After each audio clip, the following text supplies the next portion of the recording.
ഏറ്റവും കൂടുതൽ നമ്മുടെ പേഷ്യൻറ്റിനെയൊക്കെ കാണുന്നത്. ഇപ്പം ഡയാലിസിസ് റൂമിൽ ചെന്ന് നോക്കിക്കഴിഞ്ഞാൽ അവിടെ 10 പേഷ്യൻ്റ് ഡയാലിസിസ് ചെയ്യുന്നുണ്ടെന്നുണ്ടെങ്കിൽ അതിനകത്ത് 7 പേരും 8 പേരും ഡയബറ്റീസാണ്. ഇപ്പം നമ്മുടെ നാട്ടിൽ മുഴുവൻ പേർക്കും ഡയബറ്റിക്കാണ്. ഞാനൊക്കെ ചെറുതായിരിക്കുന്ന കാലത്തൊക്കെ ഞാൻ ഇപ്പോഴും ഓർക്കുന്നുണ്ട്, എൻ്റെ വീടിൻ്റെ മൂന്നാമത്തെ വീട്ടിലെ ആ പുള്ളിക്കാരന് ഷുഗർ വന്നെന്നും പറഞ്ഞ് എൻ്റെ ഫാദർ വീട്ടിൽ വന്ന് പറയുന്നത് കേട്ടായിരുന്നു. അയാൾക്ക് ഡയബറ്റീസ് വന്നു. എന്നിട്ട് ഞാനൊക്കെ പോയായിരുന്നു അങ്ങനെ കാണാൻ. അന്നേരം ഞാനിത് ഏതാണ്ട് വലിയ സംഭവമാണ് നിങ്ങോട്ട് പോയി. ഞാൻ നോക്കിയിട്ട് അയാളെ കണ്ടിട്ട് ഒരു നോർമൽ മനുഷ്യനെ പോലൊക്കെ തോന്നിയുള്ളൂ. എന്നാലും ഇപ്പം അങ്ങനെ ഒരു സംഭവം ഇല്ല. ആർക്കെങ്കിലും ഡയബറ്റീസ് ഉണ്ടെന്ന് പറഞ്ഞാൽ ആരെങ്കിലും ഒരു രോഗമായിട്ട് പോലും ആൾക്കാർ കൺസിഡർ ചെയ്യാത്ത കുഴപ്പമാണ്. അതാണ് ഇതിൻ്റെ ഏറ്റവും വലിയ പ്രശ്നം എനിക്ക് തോന്നുന്നത്. ഈ ഡയബറ്റീസ് ബാധിക്കാത്ത ഏത് അവയവമുണ്ട്?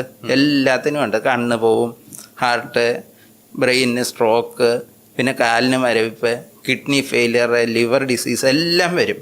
പക്ഷേ ആളുകൾക്കാർക്കും അതിനെക്കുറിച്ച് വലിയ ബോധമൊന്നും ഇല്ലാത്തത് കൊണ്ടും എന്താണ് ആളുകൾ അതിനെ കുറച്ച് തമാശയായിട്ട് എടുക്കുന്നതെന്ന് തോന്നുന്നു. ആരും അത് വലിയ സീരിയസ് ആയിട്ടൊന്നും എടുക്കില്ല. പക്ഷേ യഥാർത്ഥത്തിൽ ഈ ഡയബറ്റീസ് ഡയഗ്നോസ് ചെയ്തൊരു വിത്തിൻ 1 ഇയർ നല്ല സ്ട്രിക്റ്റ് കൺട്രോളിൽ എത്തിച്ച് അതുപോലെ മെയിൻറ്റെയിൻ ചെയ്തു പോകുകയാണെങ്കിൽ അവർക്ക് ഏകദേശം നോർമൽ ആൾക്കാരുടെ എത്രയേ ഉള്ളൂ കോംപ്ലിക്കേഷൻ റേറ്റൊക്കെ. അതവർ ചെയ്യുകയാണെന്നുണ്ടെങ്കിൽ നമ്മൾ എത്ര ഡോക്ടേഴ്സ് ഉണ്ട്. ഞാൻ എപ്പോഴും എല്ലാവരോടും പറയുന്ന കഥയാണ്, എത്ര ഡയബറ്റിക് ഡോക്ടേഴ്സ് ഉണ്ട്. പക്ഷേ നിങ്ങൾ ഡയാലിസിസ് റൂമിൽ പോയി നോക്കിക്കുക, എത്ര ഡോക്ടേഴ്സ് ഉണ്ട്. അവിടെ തീരെയില്ല. അതില്ലാത്ത തന്നെ കൊണ്ട് ആ ഡോക്ടേഴ്സിന് ഇതിൻ്റെ കോംപ്ലിക്കേഷനെ കുറിച്ച് ബോധമുണ്ട്. അതുകൊണ്ട് അവർ അവനവൻ്റെ കാര്യം നോക്കണമെന്ന് അറിയാവുന്നതുകൊണ്ട് അവരത് നല്ലപോലെ നോക്കുകയും ചെയ്യും.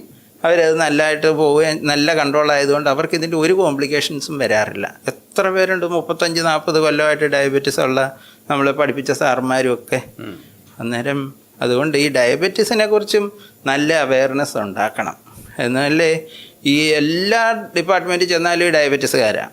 ന്യൂറോളജി ചെന്ന് കഴിഞ്ഞാൽ സ്ട്രോക്കുകാർ, പിന്നെ കാലിന് മരവിപ്പെന്നും പറഞ്ഞ്, കാർഡിയോളജി ചെന്ന് കഴിഞ്ഞാൽ ഹാർട്ട് അറ്റാക്ക്, അങ്ങനെ എവിടെ ചെന്നാലും ഡയബറ്റീസുകാരേ ഉള്ളൂ ഇപ്പം. അന്നേരം അതിനെക്കുറിച്ചും കുറേ കൂടെ അവയർനെസ് ഉണ്ടാക്കണം. അത് കൺട്രോൾ ആയി കഴിഞ്ഞാൽ തന്നെ നമ്മുടെ കിഡ്നി ഡിസീസ് ഒത്തിരിയും കുറഞ്ഞു കിട്ടും. ഇതിലുള്ള മെയിൻ പ്രശ്നം എന്ന് പറയുന്നത് ഇപ്പം ഡയബറ്റീസ് ഏർലി സ്റ്റേജസിൽ ഇത് കണ്ടുപിടിച്ച് കഴിഞ്ഞാൽ മരുന്ന് തുടങ്ങിയാൽ പിന്നെ ജീവിതകാലം മുഴുവൻ കഴിക്കേണ്ടി വരും. മരുന്ന് കഴിക്കുന്നതുകൊണ്ട് കിഡ്നി കേടാവും. ഇതൊക്കെയാണ് പ്രശ്നങ്ങൾ. മരുന്ന് കഴിക്കുന്നതുകൊണ്ടാണ് കിഡ്നി കേടാവുന്നതെന്നാണ് ഒരു മെജോറിറ്റി പേഷ്യൻസും വിശ്വസിച്ചിരിക്കുന്നത്. അതായത് ഷുഗർ കാരണമാണ് കിഡ്നിക്ക് ഡാമേജ് വരുന്നത്. അതായത് ഷുഗറിന് കഴിക്കുന്ന മരുന്നുകളോ ഇൻസുലിനോ കൊണ്ടോ അല്ല എന്ന് നമ്മൾ എത്രയോ രോഗികളോട് വീണ്ടും വീണ്ടും പറയേണ്ടി വരുന്നുണ്ട്. കാരണം അവർക്ക് ആ കോംപ്ലയൻസ് ഉണ്ടാവില്ല, അവരെ മരുന്നുകൾ കൃത്യമായി കഴിക്കില്ല. ഈ ചെറിയ തുടക്കത്തിൽ ഇപ്പം ഡയബറ്റീസ് തുടങ്ങുന്നത് ചിലപ്പോൾ 30-40 വയസ്സിലായിരിക്കും. അപ്പം നമ്മൾ തന്നെ ഒരു രോഗിയായി അക്സെപ്റ്റ് ചെയ്യാനുള്ള ഒരു ബുദ്ധിമുട്ട് ആർക്കായാലും ഉണ്ടാവും. അതുകൊണ്ട് തന്നെ അവർ പറയുന്നത്, സാർ ഇപ്പം ഡയറ്റ് നോക്കാം, അല്ലെ ഞാൻ എക്സസൈസ് ചെയ്തോളാം, പരമാവധി കുറച്ചും കൂടി കാലം കഴിഞ്ഞിട്ട് നമുക്ക് സ്റ്റാർട്ട് ചെയ്യാം. പക്ഷേ ഇതിൻ്റെ ഒരു ലെഗസി എഫക്റ്റ് എന്ന് പറയുന്നൊരു ഇതുണ്ട് എന്നുള്ളത് ആരും മനസ്സിലാക്കില്ല. കാരണം ആ ഇനീഷ്യൽ 10 ഇയേഴ്സിൽ നമ്മൾ സ്ട്രിക്റ്റ് ആയിട്ട് കൺട്രോൾ ചെയ്ത് കഴിഞ്ഞാൽ ഡയബറ്റീസ് റിലേറ്റഡ് ആയിട്ടുള്ള കോംപ്ലിക്കേഷൻസ് വളരെ മിനിമലായിരിക്കും എന്നുള്ളതാണ്. അതായത് നമ്മൾ 10 വർഷം കഴിഞ്ഞ് ഡയബറ്റീസ് ഒക്കെ നല്ലോണം കൂടി അതിനുശേഷം മരുന്ന് കഴിക്കുന്നതിനെക്കാട്ടും ആദ്യത്തെ 10 വർഷങ്ങൾ നമ്മൾ കൃത്യമായി മരുന്ന് കഴിച്ച് കൺട്രോൾ ചെയ്യുകയാണെങ്കിൽ ലോങ് ടേം കോംപ്ലിക്കേഷൻസ് എപ്പോഴും കുറവായിരിക്കും. അതിന് ലെഗസി എഫക്റ്റ് എന്ന് തന്നെയാണ് പറയുക.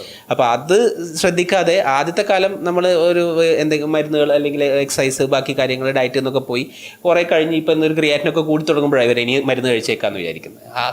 നമ്മൾ അപ്പോൾ കഴിക്കുന്നതുകൊണ്ട് കാര്യമില്ല എന്നല്ല, പക്ഷേ നമുക്ക് ഈ prevention is always better than cure ആണല്ലോ. അത് കിഡ്നി ഡിസീസിൻ്റെ കാര്യത്തിലായാലും അത് തന്നെയാണ്. നമുക്കത് പ്രിവെൻറ്റ് ചെയ്യാൻ പറ്റുന്ന ഒരു കാലഘട്ടം നമ്മളത് കഴിഞ്ഞിട്ട് പിന്നെ അത് നമ്മൾ ചികിത്സിക്കാനാണ് എപ്പോഴും ശ്രദ്ധിക്കുന്നത്. അത് തന്നെ മുമ്പേ ഞാൻ ഈ പറഞ്ഞ തന്നെ ഈ മരുന്ന് കഴിക്കുന്നതുകൊണ്ടാണ് കിഡ്നി കേടാകുന്നതെന്നുള്ളതിൻ്റെ അതുകൊണ്ടല്ല കേടാകുന്നുള്ളതിൻ്റെ ഏറ്റവും നല്ല എക്സാമ്പിൾ ഞാൻ മുമ്പേ പറഞ്ഞ ഡോക്ടേഴ്സ് തന്നെയാണ്. ഡോക്ടർമാർക്കാർക്കും കിഡ്നി ഫെയിലിയർ വരാത്തത് അവർ മരുന്ന് കഴിക്കാത്ത കൊണ്ടല്ല, അവർ കൃത്യമായിട്ട് മരുന്ന് കഴിച്ച് അവർ നല്ല കൺട്രോളാക്കി കൊണ്ട് പോകുന്നതുകൊണ്ട് അവർക്കൊരു കോംപ്ലിക്കേഷനും വരുന്നില്ല. ബാക്കിയുള്ളവരെല്ലാം കിഡ്നി പോകുമെന്ന് പറഞ്ഞ് മരുന്ന് കഴിക്കാതിരുന്ന് ഷുഗറും കൂട്ടി അവരുടെ കിഡ്നി എല്ലാം പോവുകയും ചെയ്യും.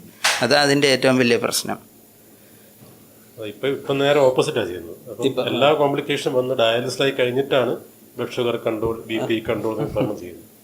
ഇപ്പോൾ പറഞ്ഞ പോലെ ആദ്യത്തെ ഒരു 10-15 വർഷം ടൈറ്റ് കൺട്രോൾ ആയാൽ പിന്നെ കുറച്ച് കൺട്രോൾ കുറഞ്ഞാലും ഇനീഷ്യൽ ബെനിഫിറ്റ് എപ്പോഴും വളരെ ഈ ലെഗസി എഫക്റ്റ് എന്ന് പറയുന്ന കാര്യം അത് പക്ഷെ അവരെ കൺവിൻസ് ചെയ്യിക്കാൻ ബുദ്ധിമുട്ട്. കാരണം സിംറ്റംസ് ഒന്നും ഇല്ലല്ലോ, രോഗലക്ഷണമൊന്നും ഇല്ലാത്തവർക്കും നമ്മളാണെങ്കിൽ ചിലപ്പോൾ അതിനെ റിഫ്യൂസ് ചെയ്യാൻ സാധിക്കും. അതുകൊണ്ട് അത് ആ രീതിയിലുള്ള അവയർനെസ്, അതുപോലെ ലൈഫ് സ്റ്റൈൽ മോഡിഫിക്കേഷൻ, ഡയറ്റിൻ്റെ കാര്യത്തിലും വ്യായാമത്തിൻ്റെ കാര്യത്തിലും സ്മോക്കിങ്ങിൻ്റെ കാര്യത്തിലും. കിഡ്നി സ്ഥിരമായിട്ട് കേടായി കഴിഞ്ഞാൽ, അത് ക്രോണിക് ഇത് വന്നു കഴിഞ്ഞാൽ നമുക്ക് പല മാർഗങ്ങൾ കൊണ്ട് അത് നമുക്ക് പിന്നെ അത് ഒരിക്കലും മാറ്റാൻ പറ്റിയല്ല.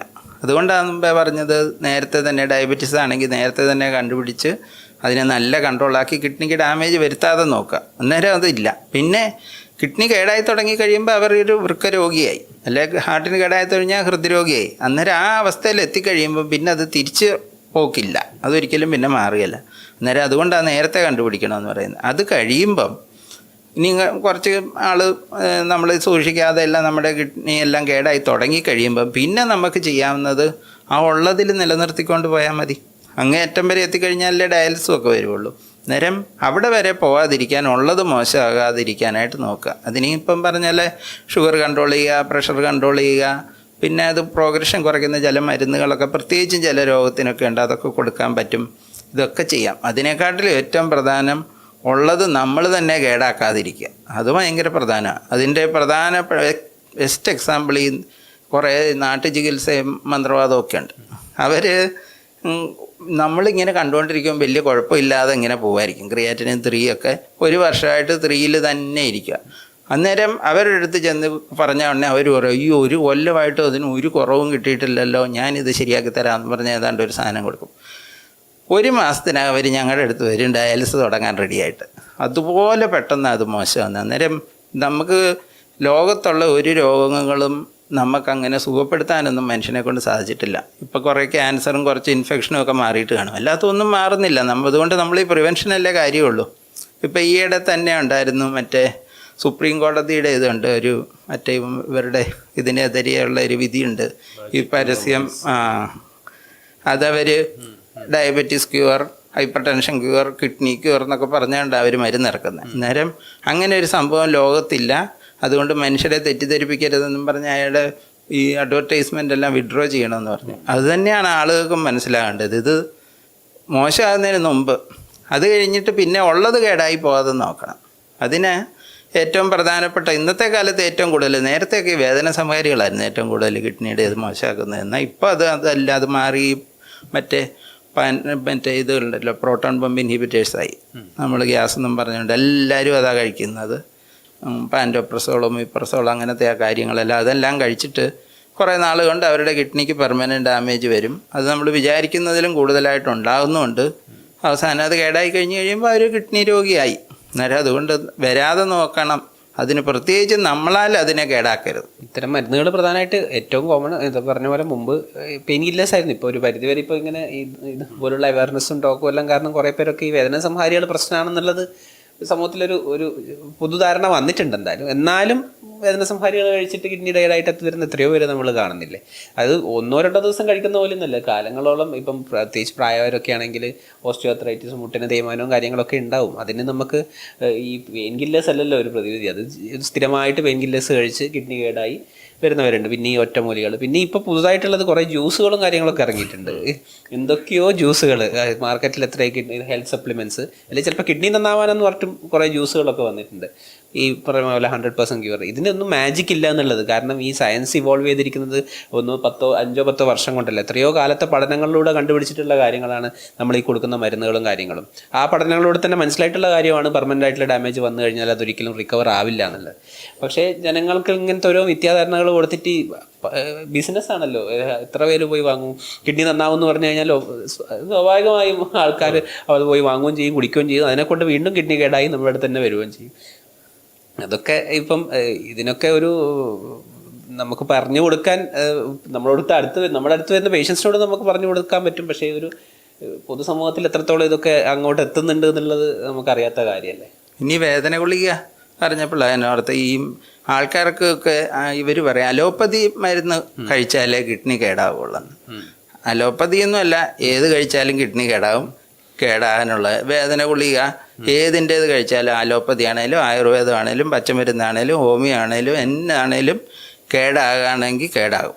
അതായത് എല്ലാവരും പണ്ട് ഞാനൊക്കെ പഠിക്കുമ്പോൾ സാറ് പറയായിരുന്നു, ഏതെങ്കിലും ഒരു ഡ്രഗിന് ഇഫക്റ്റ് ഉണ്ടെങ്കിൽ എപ്പോഴും സൈഡ് ഇഫക്റ്റും കാണുമെന്ന്. അല്ലാതെ ഒരു പെർഫെക്റ്റ് ആയിട്ടുള്ള ഒരു സാധനം, വേറെ ഒരു ഡാമേജും ഇല്ലാത്ത സാധനം എന്ന് പറയുന്നത് മനുഷ്യൻ ഇതുവരെ ഉണ്ടാക്കിയിട്ടുണ്ടെന്ന് എനിക്ക് തോന്നുന്നില്ല. അതുകൊണ്ട് ഏത് രീതിയിലുള്ള വേദന ഗുളികയാണേലും ഒഴിവാക്കണം, അല്ലാതെ വെറുതെ അലോപ്പതി മാത്രമൊന്നും അല്ല. അതുപോലെ ഈ പിന്നെ കാർഡിയോളജിയുമായിട്ട് ബന്ധപ്പെട്ടിട്ട് നമ്മൾ ആൻജിയോഗ്രാം ചെയ്യുമ്പം അതിനെ കൊണ്ട് കിഡ്നി ഫെയിലർ വരിക എന്നുള്ളൊരു പേടി പൊതുവെ ആൾക്കാർക്കാണ്. വളരെ അത്യാവശ്യമുള്ള കണ്ടീഷനായിരിക്കും, എന്തായാലും ആൻജിയോഗ്രാം ചെയ്യണം, ആൻജിയോപ്ലാസ്റ്റി ചെയ്യണം, പക്ഷെ അതുകൊണ്ട് ക്രിയാറ്റിനും കൂടുതൽ, അതുകൊണ്ട് ഞാൻ ചെയ്യുന്നില്ല എന്ന് പറയുന്ന ആൾക്കാർ ഒരുപാടുണ്ട്. അപ്പോൾ അതിൻ്റെ എന്താ സാറിൻ്റെ? അല്ല, ഞാനെപ്പോഴും അവരോട് പറയുന്നത്, ഇന്നത്തെ കാലത്ത് ആ ആൻജിയോഗ്രാം ചെയ്യുന്നത് രക്തക്കുഴൽ കാണാനാണല്ലോ. അന്നേരം നമ്മൾ വെറുതെ ഒരു എക്സ്റേ എടുത്ത് നോക്കിക്കഴിഞ്ഞാൽ അതിനകത്തൊന്നും കാണുകയില്ല, രക്തക്കുഴൽ ഒരിക്കലും കാണാൻ പറ്റില്ല. അന്നേരം അത് കാണാൻ വേണ്ടി എക്സ്റേക്കകത്ത് കാണാവുന്ന ഒരു ഡൈ അവർ ഇഞ്ചെക്റ്റ് ചെയ്യും. ആ സമയത്ത് ഒരു എക്സ്റേ എടുക്കുമ്പോൾ അതിനകത്ത് അതിൻ്റെ ഔട്ട്ലൈൻ കാണാൻ പറ്റും. അങ്ങനെ അവർ നോക്കുന്നത്. പക്ഷേ അതിൻ്റെ കുഴപ്പം ആ ഡ്രഗ്, ആ ഇഞ്ചെക്റ്റ് ചെയ്യുന്ന ആ സാധനം, ആ ഡൈ കൊണ്ട് കിഡ്നിക്ക് ഡാമേജ് വരാം. പക്ഷേ നേരത്തെ ഉപയോഗിക്കുന്ന ഡൈ ഒന്നും അല്ല. പണ്ട് കാലത്തൊക്കെ ഒത്തിരി പേർക്ക് കിഡ്നി ഫെയിലിയർ വരുമായിരുന്നു ഈ ഡൈ കൊണ്ട് മാത്രം. ഞാനൊക്കെ ഹൗസ് സർജനൊക്കെ ആയിരിക്കുന്ന സമയത്തൊക്കെ, അത് ഒത്തിരി കാലം മുമ്പാണ്, എന്നാലും അന്നൊക്കെ ഒരുവിധം എനിക്ക് തോന്നുന്നത് നല്ല 50% കൂടുതൽ പേർക്കും വരുമായിരുന്നാണ് എനിക്ക് തോന്നുന്നത്. ഇവർ ഈ ഓരോ ഇൻവെസ്റ്റിഗേഷനൊക്കെ ചെയ്യുമ്പോൾ ഇത് ഇഞ്ചെക്റ്റ് ചെയ്തിട്ട്. ഇപ്പം അത് നമ്മൾ കാർഡിയോളജിയിൽ പോയി നോക്കിക്കഴിഞ്ഞാൽ എത്ര പേർക്കാണ് ഇത് ചെയ്യുന്നത്. അതിനകത്ത് ആർക്കും തന്നെ കേട് വരാറില്ല. അത് ഭയങ്കര റെയറാണ്. പ്രത്യേകിച്ചും ഈ മരുന്ന് ഇതാണല്ലോ നമുക്ക് കേട് വരുത്തുന്നത്.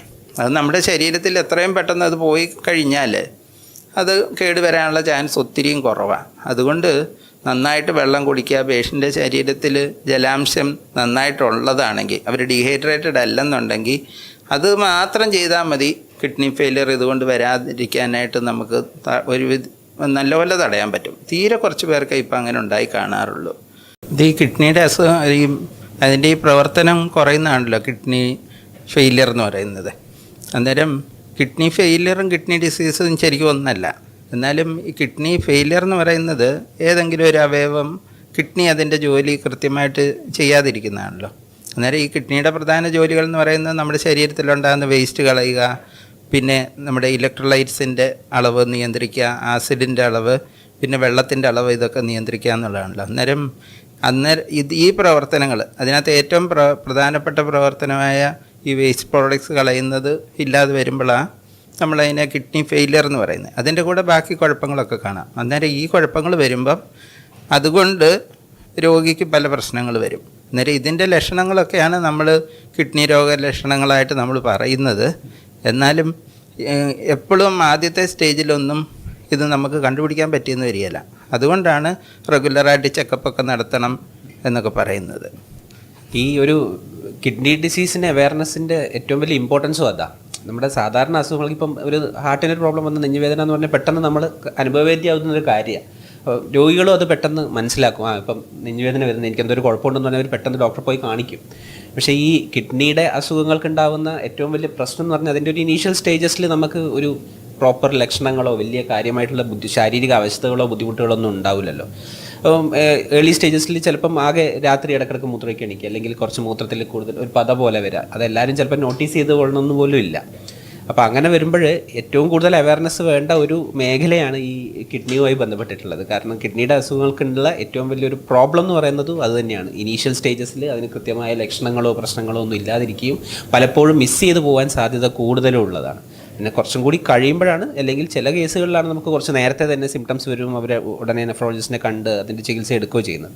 നമുക്ക് എത്രയോ കേസുകൾ ഇപ്പോൾ ചെറിയ പ്രായത്തിൽ തന്നെയുള്ള പ്രശ്നങ്ങൾ ഉണ്ടായിട്ട് പോലും അറിയാണ്ട് പോവുകയും അവസാനം ഒരു ഇറിവേഴ്സിബിൾ ഡാമേജ് ആയി കിഡ്നി ഫെയിലിയറായി വന്ന് ഡയാലിസിസ് ഒക്കെ തുടങ്ങേണ്ട എത്രയോ കേസുകൾ നമ്മൾ കാണുന്നുണ്ട്. അത് ഈ കിഡ്നി ഡിസീസ് എന്ന് പറയുമ്പം ഏർലി സ്റ്റേജസ് ആണ് പൊതുവെ. അപ്പോൾ സാറ് പറഞ്ഞ പോലെ ഈ കിഡ്നി ഫെയിലിയർ എന്ന് പറയുമ്പോഴേക്കും നമുക്ക് ഡയാലിസിസോ ട്രാൻസ്പ്ലാന്റേഷനൊക്കെ വേണ്ടി വരുന്ന അവസ്ഥയിലേക്ക് അത് പ്രോഗ്രസ് ചെയ്ത് കഴിഞ്ഞു. അപ്പോൾ കിഡ്നി നമ്മൾ യൂഷ്വലി പറയുന്ന kidney disease chronic kidney disease അല്ലേ, നമ്മൾ CKD എന്ന് പറയുന്നത്. അത് ഗ്രാജുവലി പ്രോഗ്രസ് ചെയ്യുന്നൊരു സംഭവമാണ്. ഒരു ഓവർ 10 to 20 years ആണ് അത് പ്രോഗ്രസ് ചെയ്ത് കിഡ്നി ഫെയിലിയറിലേക്ക് വരും. അപ്പോൾ നമ്മൾ നേരത്തെ തന്നെ അത് കണ്ടുപിടിക്കുകയാണെങ്കിൽ നമുക്ക് ആ പ്രോഗ്രഷനെ കുറച്ചും കൂടി ഒന്ന് സ്ലോ ആക്കാൻ പറ്റും. ഒരു 5 വർഷം കൊണ്ട് ക്രിയാറ്റിൻ കൂടി പോകുന്നതിന് നമുക്ക് 20 വർഷം 30 വർഷമൊക്കെ അതിനെ ഒന്ന് സപ്രസ് ചെയ്ത് വെച്ച് കിഡ്നി ഫെയിലിയറിലേക്ക് പോകാണ്ട് ചെയ്യാൻ പറ്റുമല്ലോ. അപ്പോൾ നമ്മൾ എങ്ങനെയാണ് നേരത്തെ അത് എങ്ങനെ കണ്ടുപിടിക്കും, ഒരാൾക്ക് CKD ഉണ്ടോ എന്നുള്ളത്? അത് വളരെ പ്രധാനപ്പെട്ട ഒരു കാര്യമല്ല. നേരത്തെ കണ്ടുപിടിച്ചാലല്ലേ നമുക്ക് അതിൻ്റെ പ്രോഗ്രഷനും പ്രിവെൻറ്റ് ചെയ്യാൻ പറ്റുള്ളൂ. അതിന് സാർ എന്തെല്ലാം അഡ്വൈസ്? അത് എപ്പോഴും ഈ ഏറ്റവും ഈസി ആയിട്ട് ചെയ്യാവുന്നത്, ഇപ്പം നമ്മളൊക്കെ ഈ ഇടയ്ക്കിടയ്ക്ക് ക്യാമ്പൊക്കെ നടത്തുമല്ലോ, ഈ കിഡ്നി ഡിസീസ് ഡിറ്റക്ഷൻ ക്യാമ്പ് എന്നൊക്കെ പറഞ്ഞ്. അന്നേരം ഈ കിഡ്നിയുടെ ജോലി ശരിക്കും ഒരു അരിപ്പ പോലെ, നമുക്ക് വേണ്ടാത്തതൊക്കെ അതിൽ കൂടെ അരിച്ച് കളയുക, നമുക്ക് വേണ്ടത് നമ്മുടെ ശരീരത്തിൽ നിലനിർത്തിക്കൊണ്ട് പോകാം. പക്ഷേ ഈ അരിപ്പ കേടായി തുടങ്ങുമ്പം നമുക്ക് വേണ്ടുന്ന സാധനങ്ങൾ പോയി തുടങ്ങും. അതാണല്ലോ ആദ്യം കാണുന്നത്. അതുകൊണ്ടാണ് ഈ പ്രോട്ടീൻ അതിനകത്തൂടെ വരുന്നത് കൊണ്ട്, മൂത്രത്തിൽ കൂടെ ആൽബുമിൻ വരുന്നത് കൊണ്ട് ആ മൂത്രത്തിനൊരു പതച്ചിൽ കാണും. നമ്മൾ ഈ പാലൊക്കെ ഒഴിക്കുമ്പം കണ്ടില്ലേ, നല്ല വെള്ളവും ചേർക്കാത്ത പാലാണെന്നുണ്ടെങ്കിൽ അത് ഒഴിച്ചാൽ നല്ല പതഞ്ഞിരിക്കും. ഒത്തിരി വെള്ളം ഉണ്ടെന്നുണ്ടെങ്കിൽ അത് പതയൊന്നുമില്ല. അതുപോലെ മൂത്രത്തിൽ കൂടെ പ്രോട്ടീൻ ഒരുവിധമൊക്കെ വരാൻ തുടങ്ങുകയാണെന്നുണ്ടെങ്കിൽ പതച്ചിട്ട് കാണും. പക്ഷേ അതിന് മുമ്പ് അത് അത്ര കാര്യമായിട്ട് കാണുമൊന്നുമില്ല, ചെറിയ പതയല്ലേ കാണുള്ളൂ.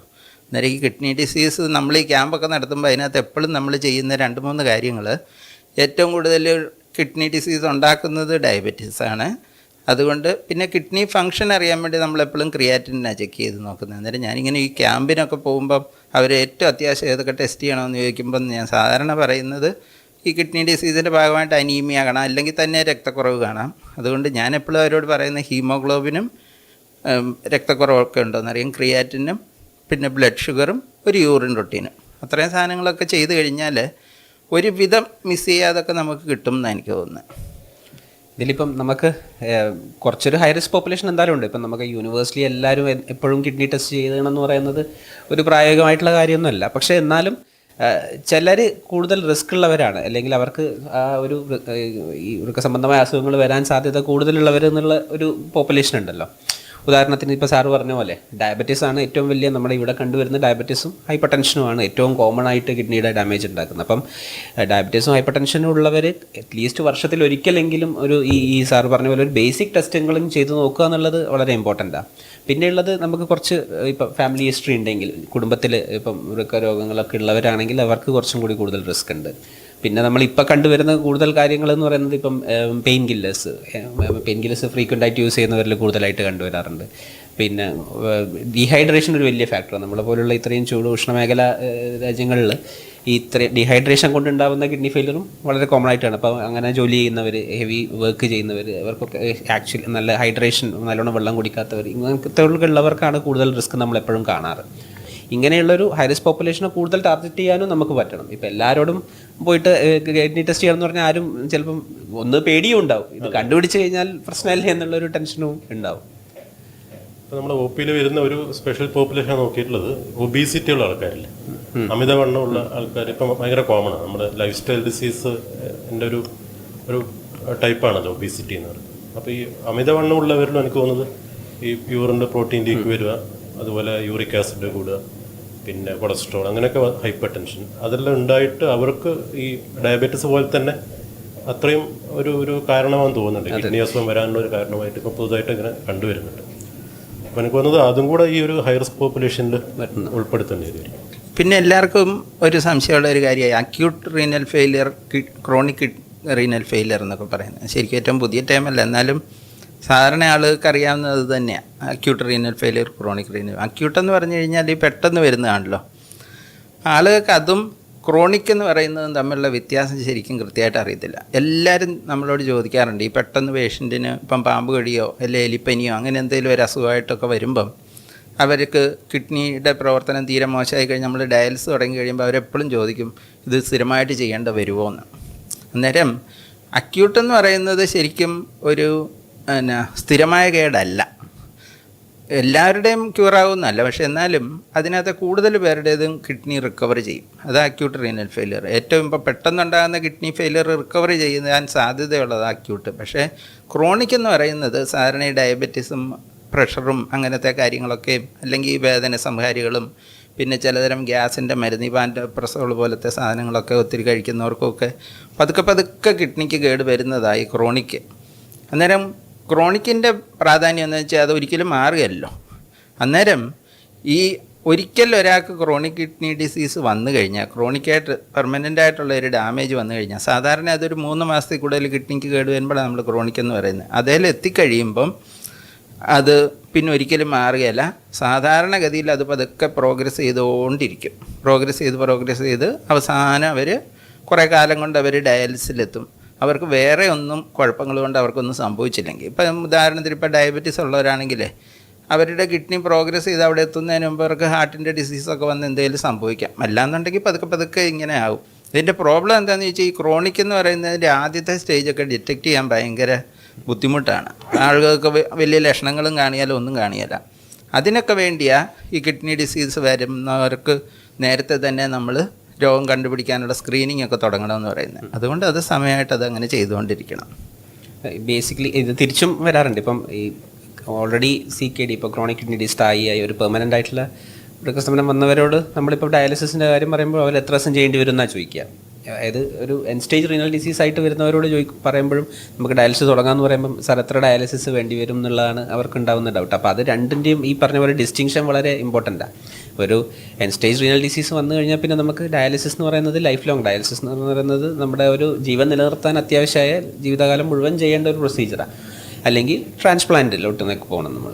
പക്ഷേ നേരെ മറിച്ച് ഇപ്പം ഈ പറഞ്ഞ പോലെ ഈ എലിപ്പനി പോലുള്ള അല്ലെങ്കിൽ പാമ്പ് കടിക്കുക അല്ലെങ്കിൽ ഇത് എന്തെങ്കിലും ഒരു ഇൻഫെക്ഷൻ കാരണം മൂത്രപ്പഴുപ്പൊക്കെ കാരണം വരുന്നത് നമ്മൾ കുറച്ച് ദിവസം അല്ലെങ്കിൽ കുറച്ച് ഡയാലിസിസ് ചെയ്യുമ്പോൾ റിക്കവർ ചെയ്ത് വരുന്നതനുസരിച്ച് നമുക്ക് നിർത്താൻ സാധിക്കും. അപ്പോൾ ഇത് രണ്ടും തമ്മിലുള്ള വ്യത്യാസവും നമുക്ക് പൊതുവേ സമൂഹത്തിൽ അത്ര ഒരു ബാക്കിയുള്ള വിഷയങ്ങളെ പോലെയല്ല, കുറച്ചും കൂടി ഒരു ക്ലാരിറ്റി കുറവ് തോന്നാറുണ്ട്.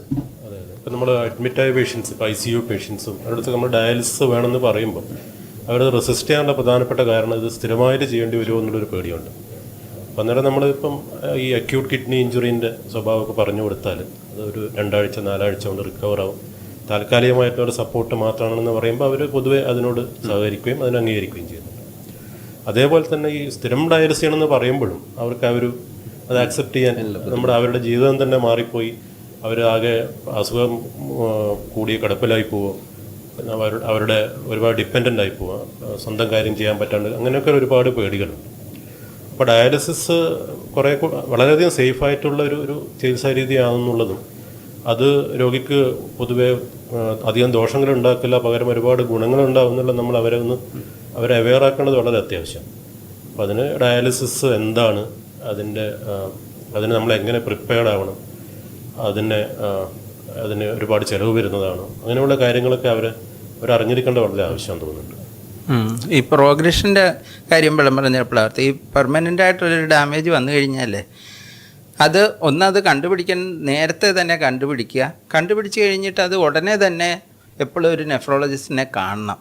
അതെന്താണെന്ന് വെച്ച് കഴിഞ്ഞാൽ ഞാൻ മുമ്പേ പറഞ്ഞാൽ 3 മാസം കഴിഞ്ഞ് കഴിഞ്ഞാൽ പിന്നെ അത് പെർമനൻ്റ് ഡാമേജ് ആയി.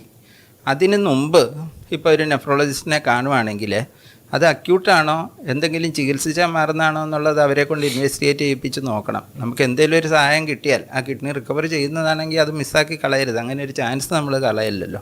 പിന്നെ അല്ലെങ്കിൽ പോലും ഇപ്പം നമുക്ക് സ്ഥിരമായ കേട് വന്നു കഴിഞ്ഞാൽ പിന്നെ നമുക്കത് മാറ്റാനൊന്നും പറ്റിയല്ല. പക്ഷെ നമുക്ക് ആകപ്പാടെ ചെയ്യാവുന്നത് മുന്നോട്ട് മോശമായി പോകുന്ന കാരണങ്ങൾ തടയുവാണെങ്കിൽ അതുകൊണ്ടും കൂടാണ് നെഫ്രോളജിസ്റ്റിനെ കഴിയുന്നത് നേരത്തെ കാണണമെന്ന് പറയുന്നത്. അവർ നോക്കി കഴിയുമ്പം എന്തെങ്കിലും ഈ പ്രോഗ്രഷൻ വരുന്നതിനൊരു കാരണം കണ്ടുപിടിക്കുകയോ അത് തടയുകയൊക്കെ ചെയ്തു കഴിഞ്ഞാൽ ഒരു പരിധി വരെ ഒരുപാട് പേർക്ക് നമ്മൾ സ്ഥിരം കാണുന്നത് സ്ഥിരമായിട്ട് ഈവൻ ഡയാലിസിസ് തുടങ്ങിയ പേഷ്യൻ്റ് വരെയും ചില സമയത്ത് വീണ്ടും ഇൻവെസ്റ്റിഗേറ്റ് ചെയ്യുമ്പോൾ ചില ഫൈൻഡിങ്സൊക്കെ നമ്മൾ കിട്ടാറുമുണ്ട്. ചിലരൊക്കെ റിക്കവർ ചെയ്യാറുമുണ്ട്. അത്ര സാധാരണ അല്ലെങ്കിലും എന്നാലും അങ്ങനെ കാണാറുണ്ട്. അതുകൊണ്ട് എപ്പോഴും ഒരു കിഡ്നി ഡിസീസ് വന്നു കഴിഞ്ഞാൽ ചിലരെല്ലാം പറയും 1.5 അല്ലേ ഉള്ളൂ ക്രിയാറ്റിനിൻ, സാരമില്ല ഇനി പിന്നെ കാണിക്കാമെന്ന് പറഞ്ഞിരിക്കുക. അവസാനം ഒരു കുറേ കാലം കഴിഞ്ഞിട്ട് കുറേ കൂടെ കൂടി കഴിയുമ്പോഴാണ് വരുന്നത്. പിന്നെ വന്നിട്ട് നമുക്ക് കാണിച്ചിട്ട് പ്രത്യേകിച്ചൊന്നും അതിനെ തടയാനൊന്നും നമുക്ക് കിട്ടുന്നില്ല. അതുകൊണ്ട് കഴിയുന്നത് നേരത്തെ വന്ന് നമ്മൾ നെഫ്രോളജിക്കാരെ തന്നെ കാണിക്കുന്ന എപ്പോഴും ഏറ്റവും നല്ലത്. അതിലുള്ള വേറൊരു വശം എന്ന് പറയുന്നത് ഇപ്പം ചില അസുഖങ്ങൾ നമുക്കിപ്പം ഒരു ബ്ലഡ് ടെസ്റ്റോ ബാക്കിയുള്ള ടെസ്റ്റുകളിലൂടെയൊന്നും കണ്ടുപിടിക്കാൻ പറ്റില്ല. കിഡ്നിയുടെ അസുഖങ്ങൾ കണ്ടുപിടിക്കാനുള്ള ഏറ്റവും ഇമ്പോർട്ടൻ്റ് അല്ലെങ്കിൽ ഏറ്റവും മോസ്റ്റ് സ്പെസിഫിക് ടെസ്റ്റ് എന്ന് പറയുന്നത് കിഡ്നി ബയോപ്സിയാണ്. അതായത് കിഡ്നിയിൽ നിന്ന് കുത്തി പരിശോധിച്ച് നോക്കുന്നത്. അതും നെഫ്രോളജിസ്റ്റ് മാത്രമേ ചെയ്യുള്ളൂ. അപ്പം അതിനും ഒരു ടൈം പീരീഡ് ഉണ്ട്. നമ്മൾ ഈ പറഞ്ഞ പോലെ കുറച്ച് കാലം മുന്നോട്ട് പോയി കഴിഞ്ഞ് കിഡ്നിക്ക് ഒരു ചുരുക്കമൊക്കെ സംഭവിച്ചു കഴിഞ്ഞാൽ, ഇത് കിഡ്നി ഡാമേജ് വരുമ്പോൾ ഉണ്ടാകുന്നത് കിഡ്നി ഇങ്ങനെ ചുരുങ്ങി പോകുക എന്നുള്ളതാണല്ലോ. അപ്പോൾ കിഡ്നിക്ക് ചുരുക്കം സംഭവിച്ചു കഴിഞ്ഞാൽ പിന്നെ നമുക്ക് ആ ബയോപ്സി ചെയ്യാനുള്ള ഒരു ഓപ്ഷൻ പോലും, നമുക്ക് എന്തുകൊണ്ട് കിഡ്നി ഡാമേജ് വന്നു എന്നുള്ള അല്ലെങ്കിൽ ആ അസുഖം കണ്ടുപിടിക്കാനുള്ള ആ ഒരു ടൈം പീരീഡും കൂടി നഷ്ടപ്പെട്ടു പോവുകയാണ്. അപ്പോൾ എപ്പോഴും നേരത്തെ ഇങ്ങനെ ഒരു ചെറിയ പ്രോബ്ലം വരുമ്പോൾ തന്നെ ഏർലി സ്റ്റേജസ് തന്നെയാണെങ്കിൽ നമുക്കിപ്പോൾ ഒരു ബയോപ്സി ചെയ്ത് കണ്ടുപിടിക്കേണ്ട ഒരു അസുഖമാണെങ്കിൽ അത് ബയോപ്സി ചെയ്ത് കഴിഞ്ഞാൽ അതിൻ്റെ അസുഖം കണ്ടുപിടിച്ച് അതിന് കൃത്യമായ ചികിത്സയുണ്ട് മിക്കവാറും അസുഖങ്ങൾക്ക്. അപ്പോൾ ആ ചികിത്സ കൊടുത്തു കഴിഞ്ഞാൽ ഒരു പരിധിവരെ കംപ്ലീറ്റ് റിക്കവറി ഉണ്ടാക്കാൻ പറ്റുന്ന ഇഷ്ടംപോലുള്ള അസുഖങ്ങളും ഉണ്ട്.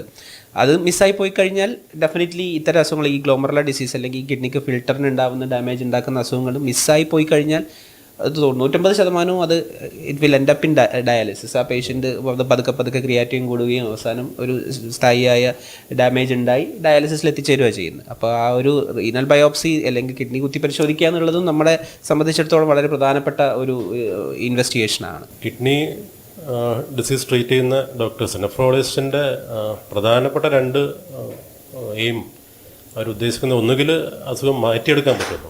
ഇനിയിപ്പോൾ മാറ്റിയെടുക്കാൻ പറ്റുന്നില്ലെങ്കിലും അസുഖം പെട്ടെന്ന് കൂടിയിട്ട് ഡയാലിസിലേക്കോ ട്രാൻസ്പ്ലാന്റിലേക്കോ പോകുന്നതിന് പരമാവധി സ്ലോ ആക്കാൻ പറ്റുന്നു. അതിൽ ചില അസുഖങ്ങൾ ട്രീറ്റബിൾ ആയിട്ടുണ്ടല്ലോ. അതാണ് ഇപ്പം ബയോപ്സിൻ്റെ കാര്യം പറഞ്ഞു, കിഡ്നി ബയോപ്സി. അതിൽ ഈ നമ്മളിപ്പം പറഞ്ഞ diabetes, hyper tension, obesity, stone disease അല്ലാണ്ട് ചികിത്സിച്ച് മാറ്റാവുന്ന കുറേ അസുഖങ്ങളുണ്ട്. ഇപ്പം ഗ്ലോമറുലാർ ഡിസീസ് ഇപ്പം പറഞ്ഞല്ലോ, SLE, വാസ്കുലൈറ്റിസ്, IgA നെഫ്രോപ്പതി, അങ്ങനെയുള്ള കാര്യം, മൈലോമ, അങ്ങനെയുള്ള പല അസുഖം. അതൊക്കെ നമുക്ക് ചികിത്സിച്ച് ഭേദമാക്കാൻ പറ്റുന്ന അസുഖങ്ങൾ. അതിനാണ് ഈ ഒരു ഇൻവെസ്റ്റിഗേഷൻ, ബയോപ്സി എന്ന് പറയുന്നത്. അപ്പോൾ അത് പലപ്പോഴും ഒരു പേഷ്യൻ്റ് നമ്മുടെ അടുത്ത് വരുമ്പോൾ നമ്മൾ സജസ്റ്റ് ചെയ്യും ബയോപ്സി. അപ്പോൾ പലർക്കും ബയോപ്സി എന്ന് കേൾക്കുമ്പം ആ വേർഡിൻ്റെ ഒരു ഇതുകൊണ്ട് ക്യാൻസർ ആണോ എന്നുള്ളൊരു ഒരു പേടി. അതുകൊണ്ട് മാത്രം പിന്നെ അത് റെസിസ്റ്റ് ചെയ്യുന്ന കുറേ ആൾക്കാർ. പിന്നെ അത് ഒരുപാട് കോംപ്ലിക്കേറ്റഡ് ആണോ എന്നുള്ള, പിന്നെ കുറച്ച് കോസ്റ്റ് ഫാക്ടേഴ്സ് ഉണ്ടാവും. പക്ഷെ എനിക്ക് തോന്നുന്നത് കോംപ്ലിക്കേഷൻ റേറ്റ് എല്ലാം വളരെ വളരെ മിനിമൽ മാത്രമേ ഉള്ളൂ എന്നുണ്ട്. എനിക്ക് പറ്റുവാണെങ്കിൽ പല കണ്ടീഷനിലും നമ്മളൊരു ചികിത്സിക്കാൻ പറ്റുന്ന അസുഖം സസ്പെക്റ്റ് ചെയ്യുമ്പോൾ, അതായത് ഷുഗറോ BP ഒന്നും അല്ലാണ്ട് എന്തെങ്കിലും അസുഖം ഉണ്ടാവാമെന്ന് സംശയിക്കുമ്പോൾ അവർ നമ്മൾ ബയോപ്സി പറയുകയാണെങ്കിൽ അതിനെ കുറച്ചും കൂടെ അത് ഉൾക്കൊള്ളുന്നതായിരിക്കും ബെനിഫിഷ്യലായിട്ട് തോന്നുന്നുണ്ട്.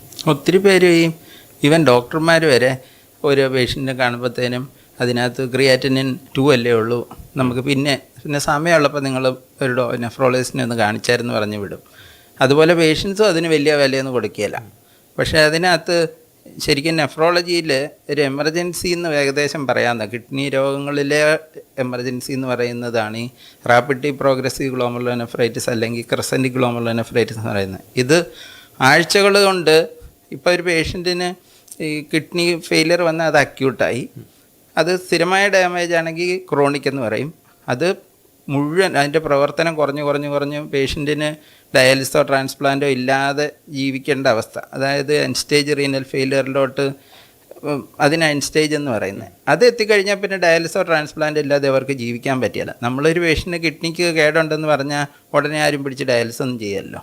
അത് ഇങ്ങനെ ഈ ഒരു അവസ്ഥയിലോട്ട് വരുമ്പോഴേ അത് ചെയ്യുള്ളൂ. എന്നിട്ട് നമ്മളത് ഈ രോഗത്തിന്, ഈ റാപ്പിഡ്ലി പ്രോഗ്രസീവ് ഗ്ലോമറുലോനെഫ്രൈറ്റിസ് ദിവസങ്ങളോ ആഴ്ചകളോ കൊണ്ട് തന്നെ പേഷ്യൻ്റ് എൻഡ് സ്റ്റേജിൽ പോകാം. മറ്റേത് ഈ ഡയബറ്റീസ് ഒക്കെ എത്ര കാലം കൊണ്ട് അവർ എൻഡ് സ്റ്റേജിലെത്തുന്നു, മറ്റേത് ആഴ്ചകൾ കൊണ്ട് പോകണം. അതുകൊണ്ട് കുറച്ചെങ്കിലും കിഡ്നിക്ക് കേടായിട്ട് കണ്ട, ക്രിയാറ്റിനും കൂടി, അല്ല യൂറിനകത്ത് കുറച്ച് RBC ഉണ്ട്, അങ്ങനെ എന്തെങ്കിലും ഒരു ഫൈൻഡിങ് കിട്ടിക്കഴിഞ്ഞാൽ ഉടനെ തന്നെ നെഫ്രോളജിസ്റ്റിനെ കാണിക്കണം. ഈ രോഗം മിസ് ചെയ്ത് കഴിഞ്ഞാൽ നമുക്കൊരു വലിയ അവസരമാണ് നഷ്ടപ്പെടുന്നത്. അത് മിസ്സായി പോയി കഴിഞ്ഞാൽ നമ്മുടെ കിഡ്നി നഷ്ടപ്പെട്ടു പോകും. പിന്നെ ട്രാൻസ്പ്ലാന്റും ഡയാലിസും മാത്രമേ ഉള്ളൂ. സമയത്ത് ചികിത്സ കിട്ടിക്കഴിഞ്ഞാൽ ചിലപ്പോൾ ഫുൾ റിക്കവറി കിട്ടും. നമുക്ക് ഒരുപാട് അനുഭവങ്ങളുണ്ട് ഇങ്ങനെ വരുന്ന പേഷ്യൻസിന് റിക്കവറി ചെയ്തിട്ട്. ഈ ഒരു ഇതൊക്കെ സ്റ്റേജൊക്കെ കഴിഞ്ഞ് കഴിഞ്ഞാലാണ് പിന്നെ നമ്മൾ ഇപ്പോൾ ഒരു ട്രീറ്റബിൾ ആയിട്ടുള്ള കോഴ്സ് ട്രീറ്റ് ചെയ്ത് മാറ്റാൻ പറ്റുമെന്ന് ശ്രമിക്കുക. മാറ്റാൻ പറ്റുന്നില്ല, നേരത്തെ പറഞ്ഞ പോലെ അതിൻ്റെ അറ്റ്ലീസ്റ്റ് ആ ഒരു പ്രോഗ്രഷൻ, അത് ഒരു എൻഡ് സ്റ്റേജിലോട്ട് എത്തുന്ന, അല്ലെങ്കിൽ അതൊരു റീനൽ റീപ്ലേസ്മെൻറ്റ്, കിഡ്നിക്ക് പകരമുള്ള എന്തെങ്കിലും ഒരു ചികിത്സാ രീതി, ഡയാലിസിസ്, ട്രാൻസ്പ്ലാന്റ് ബോർഡിൽ എത്തുന്ന പ്രോഗ്രഷൻ പരമാവധി തടഞ്ഞു നിർത്തുക. ഇത് രണ്ടുമാണ് നമ്മൾ ഇനീഷ്യലി എപ്പോഴും ഏതൊരു നെഫ്രോളജിസ്റ്റും എയിം ചെയ്യുന്നത്, ഇത് രണ്ടുമായിരിക്കും. പക്ഷേ എല്ലാ സന്ദർഭങ്ങളിലും നമുക്കത് പറ്റിക്കൊള്ളുന്നില്ല. സ്വാഭാവികമായിട്ടുള്ള ഒരു പരിണാമം എന്നുള്ള രീതിയിൽ അത് രോഗികൾ ഈ ഒരു എൻഡ് സ്റ്റേജിലോട്ട് എത്തിച്ചേരാം. അതായത് ഒരു ഡയാലിസിസ് അല്ലെങ്കിൽ ട്രാൻസ്പ്ലാന്റ് ഇല്ലാതെ മുമ്പോട്ട് ജീവിതം കൊണ്ടുപോകാൻ പറ്റാത്തൊരവസ്ഥ എത്താം. അപ്പോൾ അങ്ങനെ ഒരു സ്റ്റേജിൽ എത്തുമ്പോഴാണ് നമ്മൾ ഇത്തരം ഓപ്ഷൻസിനെ പറ്റി ആലോചിച്ച് തുടങ്ങുന്നത് അല്ലേ. അതായത് കിഡ്നി റീപ്ലേസ്മെൻറ്റ് തെറാപ്പി എന്ന് അതിന് പറയാം. അതായത് കിഡ്നിയുടെ ജോലി നമ്മൾ മറ്റ് മാർഗ്ഗങ്ങൾ കൊണ്ട് ചെയ്യിപ്പിക്കുക. അതിൽ കോമൺ ആയിട്ടുള്ളത് ഡയാലിസിസ് തന്നെയാണ്. ഹീമോഡയാലിസിസ് എന്ന് പറയുന്ന ഒരു പ്രക്രിയ, പെരിറ്റോണിയൽ ഡയാലിസിസ് എന്ന് പറഞ്ഞിട്ടുള്ള രണ്ടാമത്തെ ഒരു മോഡ് ഓഫ് ട്രീറ്റ്മെൻറ്റ്, പിന്നെ മൂന്നാമത്തത് ട്രാൻസ്പ്ലാന്റ്, കിഡ്നി മാറ്റി വെക്കൽ. We are replacing the kidney അല്ലേ. അപ്പോൾ അതിൽ ഏറ്റവും എന്താ പറയുക, ക്വാളിറ്റി ഓഫ് ലൈഫ്, രോഗിയുടെ ക്വാളിറ്റി ഓഫ് ലൈഫിൽ ഏറ്റവും നല്ലത്, അല്ലെങ്കിൽ ലോഞ്ചിവിറ്റി, ലൈഫ് സ്പാൻ കൂടാൻ, അതിൻ്റെ ആയുർദൈർഘ്യം കൂടാനും ഏറ്റവും നല്ല ഓപ്ഷൻ എന്താണെന്ന് ചോദിച്ചാൽ അതിൽ 100% പറയാൻ നമുക്ക് ട്രാൻസ്പ്ലാന്റ് തന്നെയാണ്. പക്ഷേ ഈ പറഞ്ഞ പോലെ ഇക്വിറ്റബിൾ ആക്സസ് ട്രാൻസ്പ്ലാന്റിന് കിട്ടിക്കൊള്ളണമെന്നില്ല, എല്ലാവർക്കും അത് ചെയ്യാൻ പറ്റിയെന്ന് വരില്ല. ഏജ് ഒരു ഫാക്ടർ ആവാം, സോഷ്യൽ ഇഷ്യൂസ് ഉണ്ടാവാം, സാമ്പത്തികമായിട്ടുള്ള പ്രശ്നങ്ങൾ ഉണ്ടാവാം, ഡോണറിനെ കിട്ടാത്ത ആവാം. അപ്പോൾ എല്ലാവർക്കും അവൈലബിൾ ആവുന്ന ഒരു പ്രൊസീജിയർ ആവണമെന്നില്ല, അല്ലെങ്കിൽ ട്രീറ്റ്മെൻറ്റ് ഓപ്ഷൻ അല്ല ട്രാൻസ്പ്ലാന്റ്. പക്ഷേ കൂടുതൽ ജനകീയമായി അല്ലെങ്കിൽ കൂടുതൽ ആളുകളിലേക്ക് എത്തിക്കാൻ പറ്റുന്ന ഒരു ചികിത്സാ രീതിയാണ് ഡയാലിസിസ് എന്ന് പറയുന്നത്, പ്രത്യേകിച്ച് ഹിമോഡയാലിസിസ് എന്ന് പറയുന്നത്. അതിന് ഗവൺമെൻറ്റിൻ്റെതായിട്ടുള്ള ഭാഗത്തു നിന്നായാലും നമുക്ക് നല്ലൊരു സപ്പോർട്ട് ഇപ്പോൾ കിട്ടുന്നുണ്ട്. അപ്പോൾ ആ ഡയാലിസിസിൻ്റെ ഒരു ഇനീസിയേഷനും ആ ഒരു നമ്മൾ എങ്ങനെ പ്രിപ്പയർ ചെയ്യുന്നൊക്കെ ഉള്ളത് വളരെ ഇമ്പോർട്ടൻ്റ് ആയിട്ടുള്ളൊരു കാര്യമാണ്. ഈ ഡയാലിസിസ് ഒരിക്കലും നമ്മൾ പെട്ടെന്ന് ഒരു ദിവസം പോയിട്ട് ചെയ്യേണ്ട ഒരു കാര്യമല്ല. അത് നമ്മൾ നേരത്തെ തന്നെ പ്ലാൻ ചെയ്തിട്ട് അല്ലേ, ഒരു ഈ കിഡ്നി ഡിസീസ് കൂടി വരുന്നത് കാണുമ്പം നമുക്കറിയാമല്ലോ ഏകദേശം ഒരു അടുത്ത ഒരു 6 മാസം അല്ലെങ്കിൽ ഒരു 1 year കഴിയുമ്പം ഈ രോഗി ഡയാലിസിസിലേക്ക് പോകാനുള്ള സാധ്യത വളരെയധികം ഉണ്ടെന്ന് മനസ്സിലാക്കി കഴിഞ്ഞാൽ അവർ മാനസികമായിട്ടും സോഷ്യലായിട്ടും ശാരീരികമായിട്ടൊക്കെ പ്രിപ്പയർ ചെയ്ത് ഡയാലിസിസിലേക്ക് കൊണ്ടുപോകുക എന്നുള്ളതാണ് ഏറ്റവും നല്ലൊരു കാര്യം. അതിന് മുന്നേ ഈ പറഞ്ഞ പോലെ എന്തെങ്കിലും ട്രീറ്റബിൾ ആയിട്ട് ഉണ്ടോ എന്നുള്ളത്, കിഡ്നി ബയോപ്സി അല്ലെങ്കിൽ യൂറിനിൽ ബ്ലഡിൻ്റെ അംശം കൂടുതലുണ്ടോ, അല്ലെങ്കിൽ പെട്ടെന്ന് കൂടുന്ന ക്രിയാറ്റിനാണോ, അങ്ങനെയൊക്കെ ആണെങ്കിൽ ചിലപ്പോൾ ഒരു സെക്കൻഡറി കോസ് ഉണ്ടായേക്കാം. അന്നേരം ഈ ബയോപ്സിയോ മറ്റു ടെസ്റ്റോ ചെയ്തിട്ട് അതിനെ കുറക്കാൻ പറ്റുമെന്ന് നോക്കണം. അതല്ലാത്ത അവസ്ഥയിൽ ഇപ്പം ക്രിയാറ്റിൻ ഗ്രാജുവലി കൂടി വരും, ഓരോ മാസവും ഓരോരോ പോയിന്റ് വെച്ച് കൂടി വരുന്നു. അതിനൊക്കെ വരുമ്പം അതിൻ്റെ അർത്ഥം അതൊരു ക്രോണിക് കിഡ്നി ഡിസീസിൻ്റെ സ്വാഭാവികമായിട്ടുള്ള പ്രോഗ്രഷൻ ആയിരിക്കും. അന്നേരം നമ്മളൊരു 6 മാസമൊക്കെ മുൻകൂട്ടി കണ്ടിട്ട് അവരെ ഡയാലിസിന് വേണ്ടി പ്രിപ്പയർ ചെയ്യേണ്ടി വരും. ഡയാലിസിന് വേണ്ടി പ്രിപ്പയർ ചെയ്യുന്ന ഏറ്റവും പ്രധാനപ്പെട്ട കാര്യം അവർക്കൊരു ഡയാലിസിന് ആക്സസ് ഉണ്ടാക്കുക എന്നുള്ളത്. അതായത് ബ്ലഡ് ശുദ്ധീകരിക്കാൻ, ശരീരത്തിൽ ബ്ലഡ് പുറത്തേക്ക് എടുക്കാനും തിരിച്ചു കൊണ്ടുവരാനുള്ള ഒരു വഴി നമ്മൾ കണ്ടുപിടിക്കേണ്ടി വരും. അതിന് AV ഫിസ്റ്റുല എന്നാണ് പൊതുവെ പറയുന്നത്. അതെനിക്കൊന്ന് നേരത്തെ നമ്മൾ ചെയ്തു വെക്കേണ്ടി വരും. ലേറ്റായിട്ട് ഇത് ചെയ്ത് കഴിഞ്ഞാൽ അത് കഴിഞ്ഞ് ഈ സമയത്ത് തന്നെ ചെയ്തില്ലെങ്കിൽ ഈ പേഷ്യൻസൊക്കെ, പ്രത്യേകിച്ച് ഈ ഡയബറ്റിക് പേഷ്യൻസൊക്കെ അല്ലേ, അവർ പല പ്രാവശ്യം ഹോസ്പിറ്റലിലൊക്കെ അഡ്മിറ്റ് ആവുകയൊക്കെ ചെയ്യും. അന്നേരം സാധാരണ നമ്മളെപ്പോഴും AV ഫിസ്റ്റുല നമുക്ക് രക്തം ഇങ്ങോട്ട് എടുക്കണം ഡയാലിസിന്. ഡയാലിസിസ് എന്ന് പറഞ്ഞാൽ ശരിക്കും ഹീമോഡയാലിസിസ് എന്ന് പറയുന്നത് രക്തശുദ്ധീകരണമാണല്ലോ. അന്നേരം നമ്മൾ ബ്ലഡ് അതിലേക്ക് എടുത്ത് ആ മെഷീനിൽ കൂടെ കൊണ്ടുപോയി ഡയലൈസറിൽ കൂടെ കടന്ന് അതിൽ ഈ മോശം വസ്തുക്കളൊക്കെ നീക്കം ചെയ്തിട്ട് അത് തിരിച്ച് ശുദ്ധീകരിച്ച ശേഷം അത് തിരിച്ചു കൊടുക്കുക ചെയ്യുന്നത്. അന്നേരം അതിന് നന്നായിട്ട് ബ്ലഡ് കിട്ടണം. 1 മിനിറ്റിൽ ഏകദേശം 300-350 മില്ലിയോളം ബ്ലഡ് വേണം. അത് നമുക്ക് സാധാരണ ഇത് കുത്തിയാൽ കിട്ടുകയില്ല. അതുകൊണ്ട് ഒരു ആർട്ടറിയിൽ നിന്ന് അങ്ങോട്ട് ബ്ലഡ് കൊടുക്കുന്ന ഇതുണ്ടല്ലോ, നമ്മൾ ഈ പൾസ് കിട്ടുന്നത്, അതിൽ കൂടെ നല്ല ഫ്ലോ ഉണ്ട്. പക്ഷേ വെയിനാണ് നമുക്ക് തിരിച്ച് ബ്ലഡ് കൊണ്ടുവരുന്നതിനകത്ത് തീരെ ഫ്ലോ ഇല്ല. പക്ഷേ അന്നേരം ഇതിനെ രണ്ടിനെയും കൂടെ കണക്ട് ചെയ്ത് കഴിഞ്ഞാൽ, വെയിൻ എന്നാലും വലുതാണല്ലോ, അന്നേരം അത് കണക്ട് ചെയ്ത് കഴിഞ്ഞാൽ, ഈ ആർട്ടറിയും വെയിനും കൂടെ കണക്ട് ചെയ്ത് കഴിഞ്ഞാൽ വെയിൻ നല്ല വലുതായി വരും. കുറച്ച് കാലം കൊണ്ട് ആ വെയിൻ്റെ ഭിത്തി നല്ല കട്ടിയായി വരും. അന്നേരം ഏകദേശം 1.5 മാസം വെയിറ്റ് ചെയ്ത് കഴിയുമ്പോൾ, ഇങ്ങനെ ഒരു കണക്ഷൻ ഉണ്ടാക്കി 1.5 മാസമൊക്കെ വെയിറ്റ് ചെയ്ത് കഴിയുമ്പം അതിൻ്റെ ഭിത്തി വളരെ കട്ടിയായി കഴിയുമ്പം നമുക്ക് പിന്നെയും അതേ കുത്താൻ പറ്റും. ഈ ഡയാലിസിസ് ചെയ്യുമ്പോൾ ഈ സാധാരണ നമ്മൾ ഹോസ്പിറ്റലിൽ ചെല്ലുമ്പം കണ്ടിട്ടില്ലേ, കയ്യിൽ കാനില ഇട്ട് വെക്കുന്നത്, അന്നേരം തന്നെ ആ ഞരമ്പ് പോയി, ആ വെയിൻ അങ്ങ് പോവും. ഇതേസമയം ഇതാണെങ്കിൽ ഇങ്ങനെ വലുതാകുന്നത് കൊണ്ട് നമ്മളത് ഓരോ പ്രാവശ്യം കുത്തിയിട്ട് ഊരിയാലും അത് അടഞ്ഞു പോവുകയില്ല, അതെപ്പോഴും തുറന്ന് തന്നെ ഇരിക്കും. അന്നേരം അതിനുവേണ്ടി അത് ചെയ്യുന്നത്. അന്നേരം സാധാരണ നമ്മളത് എപ്പോഴും ഇടത്തെ കൈയിലാണ് ചെയ്യിപ്പിക്കുന്നത്. പേഷ്യൻറ്റിൻ്റെ നോൺ ഡോമിനൻ്റ് ഹാൻഡ്, അത് അവർക്ക് അധികം ഉപയോഗിക്കേണ്ടാത്ത കൈ. എന്നുവെച്ചാൽ ഡയാലിസിസ് ചെയ്യുമ്പോൾ 4 മണിക്കൂർ അവിടെ അനങ്ങാതെ കിടക്കണം. അന്നേരം അവരുടെ വലത്തെ കൈയിലാണെങ്കിൽ ആ കൈ നമുക്ക് ഉപയോഗിക്കാനേ പറ്റിയല്ല. അതെന്തൊരു ബുദ്ധിമുട്ടായിരിക്കും അവർക്ക് അത്രയും നേരം. അവർക്കല്ലെങ്കിൽ ആ ഇടത്തെ കൈയിലായതുകൊണ്ട് അതുകൊണ്ട് അതിൽ കൂടെ ചെയ്യുവാണെങ്കിൽ മറ്റേ കൈ അവർക്ക് ഉപയോഗിക്കാം, ഭക്ഷണം കഴിക്കാനോ വല്ല എഴുതാനോ എന്തിനും ഉപയോഗിക്കാമല്ലോ. അതുകൊണ്ട് എപ്പോഴും ഇടത്തെ കൈയിലാണ് ചെയ്യുന്നത്. അതുകൊണ്ടാണ് എപ്പോഴും ആ ഹോസ്പിറ്റലിലൊക്കെ എപ്പോഴേലും പോകുമ്പം പേഷ്യൻറ്റിൻ്റെ ഇടത്തെ കൈയിലെ ഞരമ്പ് കുത്തി കളയരുതെന്ന് എപ്പോഴും പറയുന്നത്. അല്ലെ ബ്ലഡ് ടെസ്റ്റ് എടുക്കാനായിട്ട് പേഷ്യൻ്റ് പോകുമ്പോൾ ഈ കിഡ്നി ഫെയിലിയറുള്ള പേഷ്യൻറ്റിന് അവർ മുന്നോട്ട് ഒരിക്കൽ ഡയാലിസിസൊക്കെ വേണ്ടി വരാം എന്ന് നമുക്ക് സംശയമുള്ളൂ. പ്രത്യേകിച്ച് ഡയബറ്റിക് പേഷ്യൻസൊക്കെ അവരോടൊക്കെ നമ്മളെപ്പോഴും പറയും, ഇടത്തെ കൈയിൽ നിന്ന് കഴിയുന്ന ബ്ലഡ് എടുക്കരുത്, കൈ കൊണ്ട് ഇടത്തെ കൈ കാനില കുത്തിക്കരുതെന്നൊക്കെ. അത് പേഷ്യൻസാണ് ശരിക്കും അവരോട് പറഞ്ഞു കൊടുക്കേണ്ടത്. എന്ന് വെച്ച് കഴിഞ്ഞാൽ എല്ലാ മെഡിക്കൽ ആൾക്കാരും ഇത് അറിഞ്ഞിരിക്കണം എന്ന് നിർബന്ധമൊന്നുമില്ല. അതുകൊണ്ട് അവരെവിടെ ഹോസ്പിറ്റലിൽ പോകുമ്പോൾ അവനവൻ്റെ രോഗത്തിനെക്കുറിച്ച് ഒരു ഇത് വേണം, അന്നേരം അവരത് അവർക്ക് പറഞ്ഞും കൊടുക്കണം ഇത് ചെയ്യരുതെന്നുള്ളത്. ഈ AV ഫിസ്റ്റുലേൻ്റെ ഒരു അവയർനെസ് ഭയങ്കര ഇമ്പോർട്ടൻ്റാണ്. കാരണം നമ്മൾ എപ്പോഴും നമ്മൾ പേഷ്യൻറ്റിനോട് പറഞ്ഞാൽ വിമുഖത കാണിക്കുന്ന ഒരു പ്രധാനപ്പെട്ട കാര്യമാണ്. അതായത് ബേസിക്കലി അവർക്ക് ആ ഒരു ബാക്ക് ഓഫ് ദ മൈൻഡ് ഫിസ്റ്റില ആയി കഴിഞ്ഞാൽ പിന്നെ ഡയാലിസിസ് ആയല്ലോ എന്നുള്ള ഒരു ചിന്താഗതിയാണ് വരിക. അപ്പോൾ ഫിസ്റ്റില എന്ന് പറയുന്നത് നമുക്കൊരു ബാക്കപ്പ് പ്ലാനാണ്. നമുക്ക് മുമ്പോട്ട് പോകുന്നിടത്ത് ഇപ്പം മരുന്നുകളിൽ കൺട്രോളായിട്ട് പോകുന്നുണ്ട്, വേറെ കോംപ്ലിക്കേഷൻസ് കിഡ്നിയുടെ അസുഖങ്ങൾ കാരണമുള്ള കോംപ്ലിക്കേഷൻസ് ഒന്നും ഇല്ലാന്നുണ്ടെങ്കിൽ നമുക്ക് ഒരു പരിധിവരെ മരുന്നിൽ തന്നെ മുമ്പോട്ട് പോകാൻ പറ്റും. പക്ഷേ വരുന്ന കോംപ്ലിക്കേഷൻസ് എന്ന് പറയുന്നത് ഇപ്പോൾ ശ്വാസം മുട്ട് ഏറ്റവും കോമൺ ആയിട്ടല്ല, ഏറ്റവും ഡ്രെഡഡ് ആയിട്ടുള്ള പേഷ്യൻറ്റിന് ഏറ്റവും ബുദ്ധിമുട്ടുണ്ടാക്കുന്ന ഒരു കോംപ്ലിക്കേഷൻ എന്ന് പറയുന്നത് ശ്വാസം മുട്ടാണ്.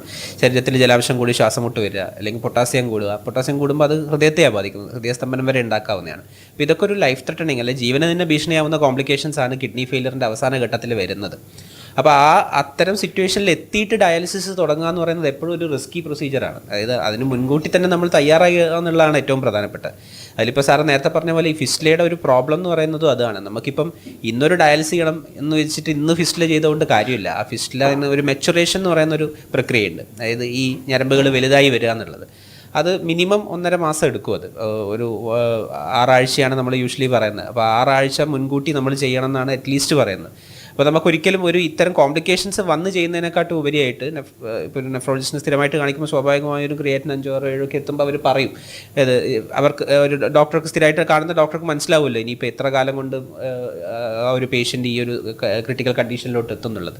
അതെപ്പോഴും അങ്ങനെ ഒരു ഡോക്ടർ പറയുമ്പോൾ എപ്പോഴും അത് സ്വീകരിച്ച് ചെയ്യുക എന്നുള്ളത് തന്നെയാണ് ഏറ്റവും നല്ല കാര്യം. അത് ഒരിക്കലും ഒരു ഡോക്ടർ രോഗിക്ക് മോശം വരണമെന്ന് വിചാരിച്ച് പറയുന്ന കാര്യമില്ലല്ലോ. അവർക്ക് ഏറ്റവും സേഫായിട്ട് ഡയാലിസിസിലോട്ട് പോകാൻ പറ്റുന്ന ഒരു രീതി എന്ന് പറയുന്നത് മുൻകൂട്ടി ഫിസ്റ്റില റെഡിയാക്കുകയും ഇത്തരം കോംപ്ലിക്കേഷൻസ് വന്ന് തുടങ്ങുന്നതിന് കുറച്ച് മുമ്പ് തന്നെ നമുക്ക് ഡയാലിസിസ് സ്റ്റാർട്ട് ചെയ്യാൻ പറ്റുക എന്നുള്ളത് നമ്മുടെ ഈ പറഞ്ഞ പോലെ ഒരു ക്വാളിറ്റി ഓഫ് ലൈഫിന് വളരെ ഇമ്പോർട്ടൻ്റ് ആയിട്ടുള്ള ഒരു കാര്യമാണ്. എനിക്കൊന്ന് ഇപ്പം കുറേ കൂടെ അതിനെപ്പറ്റി അവയർനെസ് വരുന്നുണ്ട്. കാരണം മറ്റു ഡയാലിസിസ് പേഷ്യനെ കണ്ടിട്ടും മറ്റുള്ള ഇതുപോലത്തെ ടോക്കും അതൊക്കെ കേട്ടിട്ട് കുറച്ചും കൂടെ അവയർനെസ് വരുന്നുണ്ടെന്ന് തോന്നുന്നു. ഈ ഡയാലിസിനെ പറ്റിയുള്ള പോലെ തന്നെ വേറൊരു മിസ്കൺസെപ്ഷനായി ഡയറ്റിനെ പറ്റി, ഭക്ഷണത്തിൻ്റെയും വെള്ളത്തിൻ്റെയും ഇതിനെപ്പറ്റിയൊക്കെ ഒരുപാട് തെറ്റിദ്ധാരണകൾ ഇപ്പം എനിക്കൊന്ന് സോഷ്യൽ മീഡിയ വഴി കിട്ടുന്ന ഇൻഫർമേഷൻ കൊണ്ട് OP പേഷ്യൻസ് പൊതുവേ ചോദിക്കുന്ന 2 കാര്യങ്ങൾ വെള്ളം കുടിക്കാൻ പറ്റുമെന്ന്. ഡയാലിസിസ് പേഷ്യൻസ് മാത്രമല്ല, ഈവൺ ക്രിയാറ്റിൻ 2 മില്ലിഗ്രാം ഉള്ള പേഷ്യൻ്റ് പോലും ചോദിക്കും വെള്ളം കുടിച്ചാൽ ക്രിയാറ്റിൻ കൂടുന്നതാണല്ലോ മറ്റേ വാട്സാപ്പിൽ കണ്ടത്. അതുപോലെ പ്രോട്ടീൻ കഴിക്കാൻ, ചെറുപയർ കടല കഴിച്ചാൽ ക്രിയാറ്റിനും കൂടും, അതുപോലെ ഫ്രൂട്ട്സ് കഴിച്ചാൽ ക്രിയാറ്റിനും കൂടും. അങ്ങനെയുള്ള ഒരുപാട് മിസ്കോൺസെപ്റ്റാണ്. എനിക്കൊന്ന് ഒരു പാർഷ്യലി കിട്ടിയ ഇൻഫോർമേഷൻ, ഭാഗികമായിട്ട് കിട്ടുന്ന അറിവ്. ഇപ്പം ഡയാലിസിസ് പേഷ്യനോട് ഫ്രൂട്ട്സ് കഴിക്കാൻ പാടില്ല എന്ന് പറയുന്നത് കൊണ്ട് കിഡ്നി അസുഖമുള്ളവർ ആരും ഫ്രൂട്ട്സ് കഴിക്കാൻ പാടില്ല എന്നോ അങ്ങനെ ഒരു വിചാരം ഉണ്ടെന്ന് തോന്നുന്നു. എനിക്കൊന്ന് വെള്ളം കുടിക്കുന്നത് പൊതുവെ നമ്മുടെ ഇപ്പോഴത്തെ ഹോട്ട് ക്ലൈമറ്റിൽ അതിനെ പ്രോത്സാഹിപ്പിക്കുമല്ലേ വേണ്ടതല്ലേ. വെള്ളം കൂടി കുറയുമ്പം ഈ പറഞ്ഞ പോലെ ഡീഹൈഡ്രേഷൻ, കല്ലിൻ്റെ അസുഖങ്ങളൊക്കെ വന്നിട്ട് ഇത് കൂടുതലല്ലേ ചെയ്യുന്നത്. പക്ഷേ ഡയാലിസിസ് കാലിൽ നീരും അതുപോലെ ശ്വാസം മുട്ടലും ഡയാലിസിസ് ചെയ്യുന്ന പേഷ്യൻറ്റിനൊക്കെ നമ്മൾ വെള്ളം എന്തായാലും റെസ്ട്രിക്ട് ചെയ്യേണ്ടി വരും. അതേസമയം ചെറിയ ക്രിയാറ്റിനൊക്കെ ഉള്ളവർ, ഇപ്പോൾ ഒരു ക്രിയാറ്റിൻ 2-3 മില്ലിഗ്രാം നീരില്ല, അങ്ങനെയുള്ളവർക്ക് ആവശ്യത്തിന് വെള്ളം കുടിക്കാൻ പറയുമല്ലേ വേണ്ടത്. ശരിയാണ്. ഒരു പരിധിവരെ ആ ഒരു പ്രോഗ്രഷൻ നമുക്ക് ഇപ്പം നമ്മുടെ CKD എന്ന് പറയുന്ന അസുഖമായാൽ പോലും ചെറിയ രീതിയിലുള്ള ഒരു പ്രോഗ്രഷനിൽ ഡീഹൈഡ്രേഷനും ഹീറ്റ് സ്ട്രോക്കും അല്ലെങ്കിൽ ഈ ജലാംശം കുറയുന്നതൊക്കെ ഒരു പരിധിവരെ അതും ഒരു ഫാക്ടർ ആവുന്നുണ്ട്.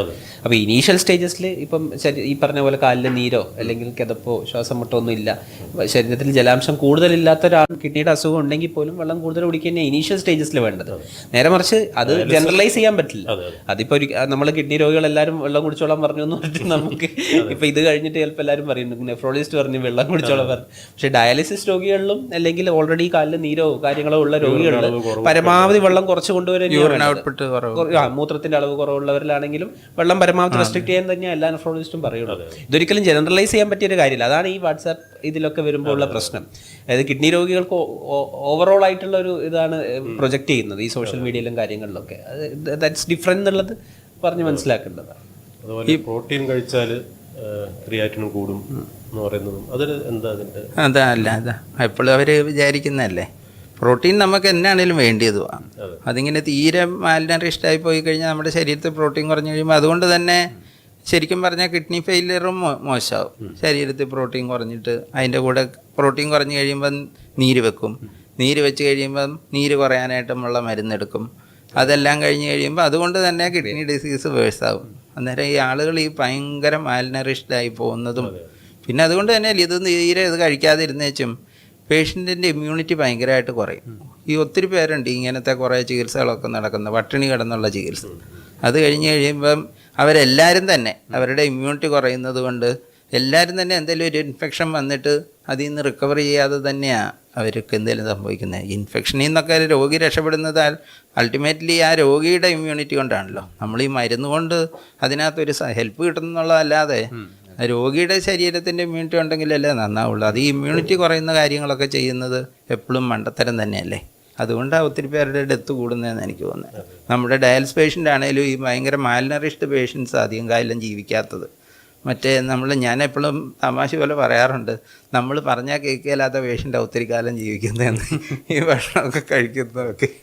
അതുകൊണ്ട് അതിലിപ്പം ഈ ചില ചികിത്സാ രീതികളൊക്കെ ഉണ്ട്. ഇപ്പം നമ്മൾ കാണുന്ന പേഷ്യൻസ് വന്നിട്ട് പറയും, സാറിൻ്റെ മരുന്ന് കഴിച്ചിട്ടൊന്നും ക്രിയാറ്റിൻ കുറയുന്നില്ല, ഞാനപ്പോൾ ഒരു ഡയറ്റ് പ്ലാനിൽ പോയി, അപ്പോൾ അതിനുശേഷം ക്രിയാറ്റിൻ കുറഞ്ഞു വന്നു. പേഷ്യൻ്റ് ഒരു 60-70 കിലോ ഉണ്ടായിരുന്ന ആളിപ്പം 40-45 കിലോ ആയിട്ടുണ്ടാവും. അതിൽ ബേസിക്കലി അവർ ചെയ്യുന്നത് ഈ ക്രിയാറ്റിൻ എന്ന് പറയുന്ന ഒരു വേസ്റ്റ് പ്രോഡക്റ്റ് ആണല്ലോ. അത് നമ്മൾ കഴിക്കുന്ന പ്രോട്ടീനിൻ്റെ ബ്രേക്ക് ഡൗൺ വഴി വരുന്നതാണ്. അത് നോർമലി ശരീരത്തിലുള്ള ഒരു കാര്യം തന്നെയാണ്. കിഡ്നി അത് ശരീരത്തിൽ നിന്ന് പുറന്തള്ളുന്നതാണ്. ആ പുറന്തള്ളാനുള്ള ശേഷി കിഡ്നിക്ക് നഷ്ടപ്പെടുമ്പോഴാണ് ക്രിയാറ്റിൻ കൂടുന്നത്. അല്ലാണ്ട് ക്രിയാറ്റിന് വേണ്ടിയിട്ടല്ലോ നമ്മൾ ചികിത്സ ചെയ്യുന്നത്. പക്ഷേ അതാണ് ഒരു മിസ്കൺസെപ്റ്റ്. ഇവർ ആ പ്രോട്ടീൻ കഴിക്കാതെ ശരീരത്തിൽ ക്രിയാറ്റിൻ ഇല്ലാതിരിക്കാൻ വേണ്ടി പ്രോട്ടീൻ കഴിക്കാതിരിക്കുകയാണ്. എന്നിട്ട് കംപ്ലീറ്റ്ലി മാനറിസ്റ്റായി പറഞ്ഞ പോലെ എല്ലാ കോംപ്ലിക്കേഷൻസും ആയിട്ടാണ് പിന്നെ വരുന്നത്. റിപ്പോർട്ട് നോക്കുമ്പോൾ ആ ക്രിയാറ്റിന് നേരത്തെ 4 ഉണ്ടായിരുന്നു, ഇപ്പം 3.7 ആയി എന്നൊക്കെ പറഞ്ഞിട്ട് അവർ വരും. പക്ഷേ അത് എത്ര തെറ്റായ ഒരു ട്രീറ്റ്മെൻറ്റ് പ്ലാനാണെന്നുള്ളത് അവർ മനസ്സിലാക്കുന്നില്ല എന്നുള്ളതാണ് വസ്തുത.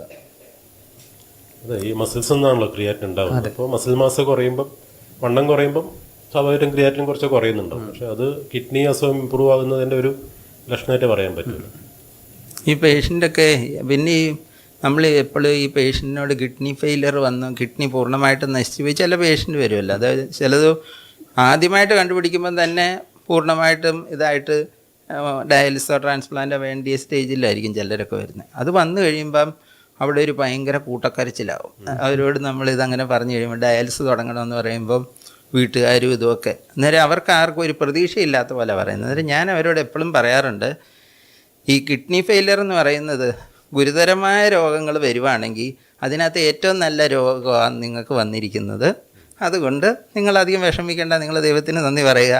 ഉള്ളതിലേ നല്ല അസുഖമാണല്ലേ. ഏതായാലും ഒരു അസുഖം വന്നുപോയി, അത് നല്ലതൊന്നുമല്ല, പക്ഷേ വന്നത് ഉള്ളതിലേ നല്ല അസുഖമാണ്. നമുക്ക് ഈ ജീവൻ നിലനിർത്താൻ വേണ്ട ബ്രെയിൻ വേണം, ഹാർട്ട് വേണം, പിന്നെ ലങ്സ്, ലിവർ, പിന്നെ കിഡ്നി. ഈ സാധനങ്ങളിൽ ഏത് കേടായി പോയി കഴിഞ്ഞാലും മനുഷ്യന് ജീവിക്കാൻ പറ്റില്ല. അന്നേരം ആ ജീവൻ നിലനിർത്തുന്ന അവയവങ്ങളിൽ പൂർണ്ണമായിട്ട് നശിച്ചു പോയാലും നമുക്ക് പകരം ഡയാലിസോ ട്രാൻസ്പ്ലാന്റോ എന്തെങ്കിലുമൊക്കെ ചെയ്ത് സുഖമായിട്ട് വർഷങ്ങൾ ജീവിക്കുന്ന ഒരേ ഒരു കാര്യം കിഡ്നി ഫെയിലിയറേ ഉള്ളൂ. അതുകൊണ്ട് പേഷ്യൻസ് ഒരിക്കലും അതിനകത്ത് അത്ര നിരാശനാകേണ്ട കാര്യമില്ല. ഉള്ളതിലേ നല്ല രോഗമാണ് കിഡ്നി ഫെയിലിയർ എന്ന് പറയുന്നത് എന്നാൽ എനിക്കെപ്പോഴും തോന്നുന്നു. ഞാൻ എല്ലാവരോടും അങ്ങനെ പറയാറുള്ളത്. പിന്നെ ഇപ്പം ഡയാലിസിസിൻ്റെ വേറൊരു പ്രശ്നം, നമുക്കിപ്പം ഒരു ഹീമോ ഡയാലിസിസ് ചെയ്യുമ്പോൾ ഒരു പ്രോബ്ലം ഈ രോഗികൾ ഫേസ് ചെയ്യുന്നത്, ആഴ്ചയിൽ 3 ദിവസം ഹോസ്പിറ്റലിൽ വരണം. വന്നു കഴിഞ്ഞാൽ ഒരു 4 മുതൽ 6 മണിക്കൂർ വരെ അവിടെ 4 hours യൂഷ്വൽ ഡയാലിസിസ് എങ്കിലും ബാക്കിയുള്ള എല്ലാം കൂടി കഴിയുമ്പോൾ ഒരു അറൗണ്ട് 6 hours എങ്കിലും അവർ ഹോസ്പിറ്റലിൽ ചിലവഴിക്കേണ്ടി വരും. അപ്പോൾ ആഴ്ചയിൽ 3 ദിവസം അങ്ങനെ ചിലവഴിക്കുമ്പോൾ അങ്ങോട്ടേക്കുള്ള യാത്ര, അതിനുള്ള ചിലവ്, ഇതൊക്കെ ഒരു പ്രോബ്ലമാണ്. സോഷ്യൽ ഇഷ്യൂസും ഉണ്ട് അതിൽ. പിന്നെ അതേപോലെ ഈ ചെറിയ പ്രായമുള്ളവരിലാണ് ഇത് വന്നിട്ടില്ലെങ്കിൽ അവരിപ്പോൾ ജോലി ചെയ്യുന്നവരാവാം. അപ്പോൾ അവരുടെ ജോലിനെ ബാധിക്കും, അവരുടെ ഇൻകത്തിനെ ബാധിക്കും. അത് ഓവറോൾ നമ്മുടെ എല്ലാ കാര്യത്തിലും നമ്മുടെ ചികിത്സയെയും അത് ഒരു പരിധിവരെ ബാധിക്കും. അപ്പോൾ അങ്ങനെയുള്ളവർക്ക് വേറെ എന്തെങ്കിലും ഓപ്ഷൻ, ഇപ്പോൾ ട്രാൻസ്പ്ലാന്റ് ചിലപ്പം ഡോണർ ഉണ്ടാവില്ല, അല്ലെങ്കിൽ അങ്ങനെ വേറെ എന്തെങ്കിലും ഇഷ്യൂസൊക്കെ ഉണ്ടെങ്കിൽ ട്രാൻസ്പ്ലാന്റും പറ്റാത്ത ആൾക്കാർക്ക് വേറെ എന്താ ഓപ്ഷൻ എന്ന് ചോദിക്കുമ്പം നമ്മളെപ്പോഴും പറയുന്ന ഒരു കാര്യമാണ് ഈ CAPD എന്ന് പറയുന്നത്, പെരിറ്റോണിയൽ ഡയാലിസിസ് എന്ന് പറയുന്നത്. അതിൻ്റെ ഏറ്റവും വലിയ അഡ്വാൻറ്റേജ് എന്ന് പറയാനുള്ളത് നമുക്കത് വീട്ടിൽ നിന്ന് തന്നെ ചെയ്യാം, സ്വന്തമായിട്ട് ചെയ്യാം എന്നുള്ളതാണ്.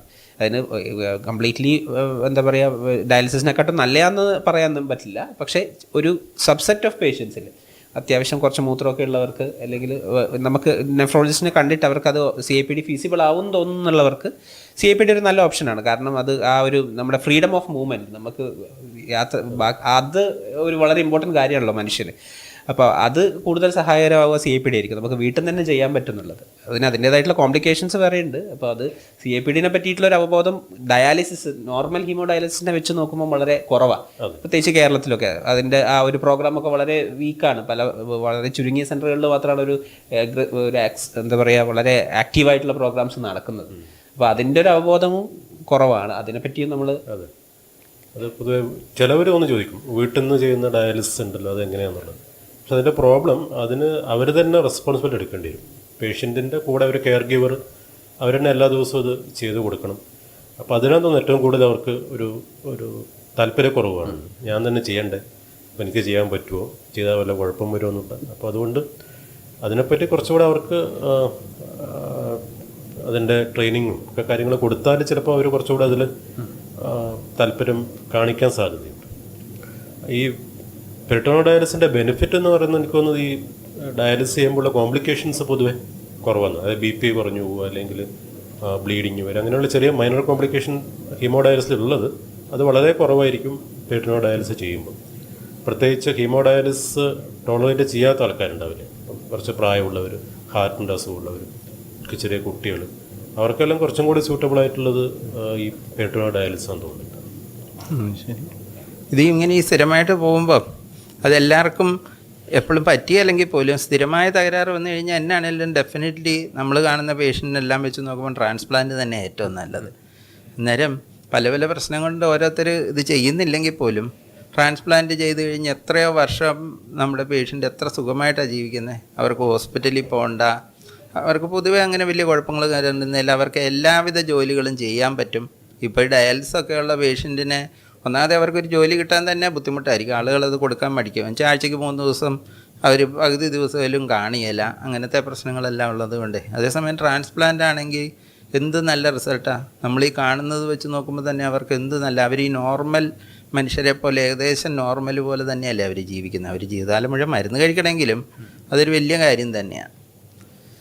നമുക്ക് ഈ ട്രാൻസ്പ്ലാന്റ് ഇപ്പം മെയിൻലി 2-3 ഓപ്ഷൻസാണ് ഉള്ളത്. നമുക്ക് ട്രാൻസ്പ്ലാന്റ് എന്ന് പറയുമ്പം നമുക്ക് അതിലൊരു ഡോണർ വേണം, ഒരു ഡോണർ കിഡ്നി കിട്ടണമല്ലോ. ഒരാൾ നമുക്ക് കിഡ്നി അവയവം ദാനം ചെയ്താൽ മാത്രമല്ലേ നമുക്ക് ട്രാൻസ്പ്ലാന്റുമായിട്ട് മുമ്പോട്ട്. അപ്പോൾ അതിലുള്ള പരിമിതികളാണ് മിക്കപ്പോഴും എല്ലാവർക്കും ചെയ്യാൻ പറ്റാതെ വരുന്നത്. ഒബ്വിയസ്ലി അതിൻ്റെ കൂട്ടത്തിലൊരു സാമ്പത്തികമായിട്ടുള്ള വശങ്ങളും കൂടി നമ്മൾ കണക്കിലെടുക്കണം. എന്നാലും പ്രധാന വശം എന്ന് പറയുന്നത് ഡോണറാണ്. അപ്പോൾ ആർക്കൊക്കെ ഡൊണേറ്റ് ചെയ്യാന്നുള്ളതൊക്കെയാണ് എല്ലാവർക്കും ഉണ്ടാകുന്ന ഒരു സംശയങ്ങൾ. അതായത് നമ്മളെ നിയമപ്രകാരം നോട്ടോ എന്ന് പറയുന്ന ഒരു നിയമത്തിനനുസരിച്ചാണ് നമ്മളിത് ഈ പ്രോഗ്രാമുമായിട്ട് മുമ്പോട്ട് പോകുന്നത്. അപ്പോൾ നിയമപ്രകാരം അടുത്ത ബന്ധുക്കൾക്ക്, ഫസ്റ്റ് ഡിഗ്രി റിലേറ്റീവ്സ് ആണ് പ്രധാനമായിട്ടും നമ്മൾ ചൂസ് ചെയ്യുന്നത് അല്ലേ. അച്ഛനമ്മ, സഹോദരങ്ങൾ, ഭാര്യ, ഭർത്താവ്, ഇവണിപ്പോൾ ഗ്രാൻഡ് പാരൻസും ഗ്രാൻഡ് ചിൽഡ്രനും കൊടുക്കാന്നുള്ള ഇത് വന്നിട്ടുണ്ട്.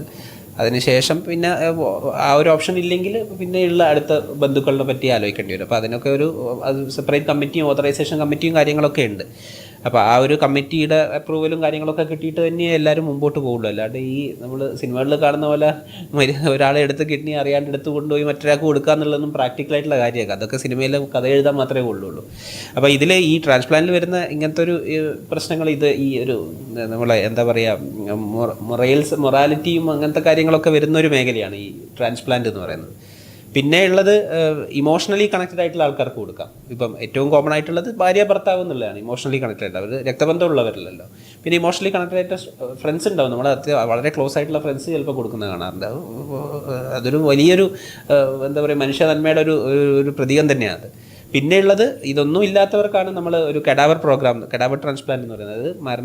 ഇത് ബ്രെയിൻ ഡെത്ത് ആവുന്നവർക്ക് നിന്ന് അവരുടെ കുടുംബത്തിൻ്റെ സമ്മതത്തോടുകൂടി കിഡ്നി എടുത്തിട്ട് ട്രാൻസ്പ്ലാന്റ് ചെയ്യുക എന്നുള്ളത്. ഇപ്പം നമ്മുടെ നിർഭാഗ്യവശാൽ നമ്മുടെ നാട്ടിലല്ല, നമ്മുടെ സ്റ്റേറ്റിൽ അതിൻ്റെ ആ ഒരു പ്രോഗ്രാമിൻ്റെ അവൈലബിലിറ്റി അല്ലെങ്കിൽ ആ ഒരു പ്രോഗ്രാം അത്ര ആക്റ്റീവായിട്ട് നടക്കുന്നില്ലെങ്കിലും ഒരു പരിധിവരെ നമുക്ക് അങ്ങനെയും ഈ മൃതസഞ്ജീവിനി എന്നാണ് ആ പ്രോഗ്രാമിൻ്റെ പേര്, അതിൽ രജിസ്റ്റർ ചെയ്ത് കഴിഞ്ഞാൽ അതുവഴിയും നമുക്കൊരു ഡൊണേഷൻ ലഭ്യമാക്കാവുന്നതാണ്. ഇതൊക്കെയാണ് കോമൺ ആയിട്ട് നമുക്ക് സ്വീകരിക്കാൻ പറ്റുന്ന ഡോണേഴ്സ് എന്ന് പറയുന്നത്. ഈ കടാവർ വലിയ പ്രശ്നം എന്നാന്ന് വെച്ച് കഴിഞ്ഞാൽ നമ്മൾക്ക് ഈ ആളുകൾക്കെല്ലാം ഒരു തോന്നലുണ്ട് ഹൃദയം നിന്നാലേ ആൾ മരിക്കുള്ളൂ. പക്ഷേ ശരിക്കും അങ്ങനെ അല്ലല്ലോ. ബ്രെയിനിന് പെർമനൻറ്റ് ഡാമേജ് വന്നു കഴിഞ്ഞാലും അതിൽ നിന്ന് ഒരിക്കലും അവർ തിരിച്ചു വരികയില്ല, അവർ ജീവിക്കുകയില്ല. അന്നേരം അത് ആളുകൾ മനസ്സിലാക്കുന്നില്ല. അതാണ് ഏറ്റവും വലിയ പ്രശ്നം. അന്നേരം ഈ ഹാർട്ട് നിന്ന് ECG സ്ട്രെയിറ്റ് ലൈനായി അതിനകത്ത് അല്ലെങ്കിൽ പൾസ് കിട്ടാതെ വന്നു കഴിഞ്ഞാലേ ആളുകൾ മരിക്കുള്ളൂ എന്നുള്ളത്. അതായത് ഈ ബ്രെയിൻ ഡെത്ത് എന്നുള്ളൊരു കൺസെപ്റ്റ് ഇപ്പോഴും ജനങ്ങൾക്ക് ശരിക്കും മനസ്സിലായിട്ടില്ല. അന്നേരം ആ ബ്രെയിൻ പോയി കഴിഞ്ഞ് കഴിയുമ്പം, പ്രത്യേകിച്ച് ആൾക്കാരൊക്കെ ആക്സിഡൻ്റായിട്ടൊക്കെ ഉള്ളതാണെങ്കിൽ അവരുടെ ബ്രെയിൻ തലയിലൊക്കെ വലിയ ഹെഡ് ഇഞ്ചുറി എല്ലാം വന്നു കഴിയുമ്പോൾ അവരുടെ ബ്രെയിൻ മാത്രമേ പോയിട്ട് കാണുകയുള്ളൂ. അതേതായാലും തിരിച്ചു വരാനും പോകുന്നില്ല. അവർക്ക് ബ്രെയിൻ ഇല്ലാതെ ജീവിക്കാനും മേല. അന്നേരം അത് എത്ര നാളും ജീവിക്കും അവർ. അന്നേരം അവരുടെ എത്ര അവയവങ്ങളുണ്ട് നമ്മളത് വെറുതെ വേസ്റ്റാക്കി കളയുന്നത്. എത്രയോ സ്ഥിരമായ കേട് വന്ന രോഗികൾ, ഹാർട്ട്, ലങ്സിന്, പിന്നെ ഏറ്റവും പ്രധാനം കിഡ്നി തന്നെ, ലിവർ, അതെല്ലാം ഉള്ള എത്ര മനുഷ്യർക്ക് ജീവിക്കാൻ പറ്റും അവരുടെ ഈ ഓർഗൻസൊക്കെ എടുത്തു കഴിഞ്ഞാൽ? ആളുകൾക്ക് ഇതിനെക്കുറിച്ച് തീരെ അവയർനെസ് ഒന്ന് കുറവ്. രണ്ടാമത് ഈ ഉള്ള സിനിമയെല്ലാം ഇങ്ങനെ ഓരോ സിനിമയൊക്കെ ഉണ്ടാക്കിയിട്ട് വഴിയെ പോകുന്നവനെ വണ്ടി ഇടിപ്പിച്ച് കൊല്ലുക, എന്നിട്ട് അവൻ്റെ കിഡ്നി എടുക്കുക. പിന്നെ ഞാൻ ഒരിക്കൽ ഈ ഞങ്ങളുടെ കുറച്ച് നാൾ മുമ്പ് ഞങ്ങൾ പള്ളിയിൽ ഞങ്ങളുടെ അവിടെ ഒരു അച്ഛൻ വന്ന് പ്രസംഗിച്ചപ്പം അയാൾ പറഞ്ഞു, ഈ അന്ന് പുള്ളിയുടെ ടോപ്പിക്ക് അബോർഷനെ കുറിച്ചായിരുന്നു. അന്നേരം പുള്ളിക്കാരൻ പറഞ്ഞു, ഈ വെളിയിലൊക്കെ അവർ അബോർഷൻ എപ്പോഴും കഴിയുന്നത് ലേറ്റാക്കും. അതെന്തിനാന്ന് ചോദിച്ചു കഴിഞ്ഞാൽ ഒരു 6 മാസമോ 7 മാസമൊക്കെ കഴിഞ്ഞ് കഴിഞ്ഞാൽ അതകത്തെ ആ കുഞ്ഞിന് കിഡ്നി കാണും. അന്നേരം അതിനു വേണ്ടി അവർ അബോർഷൻ ചെയ്യുന്നത് ലേറ്റാക്കും. എന്നിട്ട് അത് എടുത്തിട്ട് 2 പേർക്ക് കിഡ്നി കൊടുക്കും. അന്നേരം എന്ത് നോൺസെൻസാണ് ഇവരൊക്കെ പറഞ്ഞു വരുത്തുന്നത്. ഞാൻ അപ്പം തന്നെ അച്ഛനോട് പറയുകയും ചെയ്തു, ഇങ്ങനത്തെ കാര്യങ്ങൾ, അറിയാൻ മേലാത്ത കാര്യങ്ങൾ ഇങ്ങനെ പറഞ്ഞ് ഇങ്ങനെ ആൾക്കാരെ തെറ്റിദ്ധരിപ്പിക്കരുതെന്ന് പറഞ്ഞു.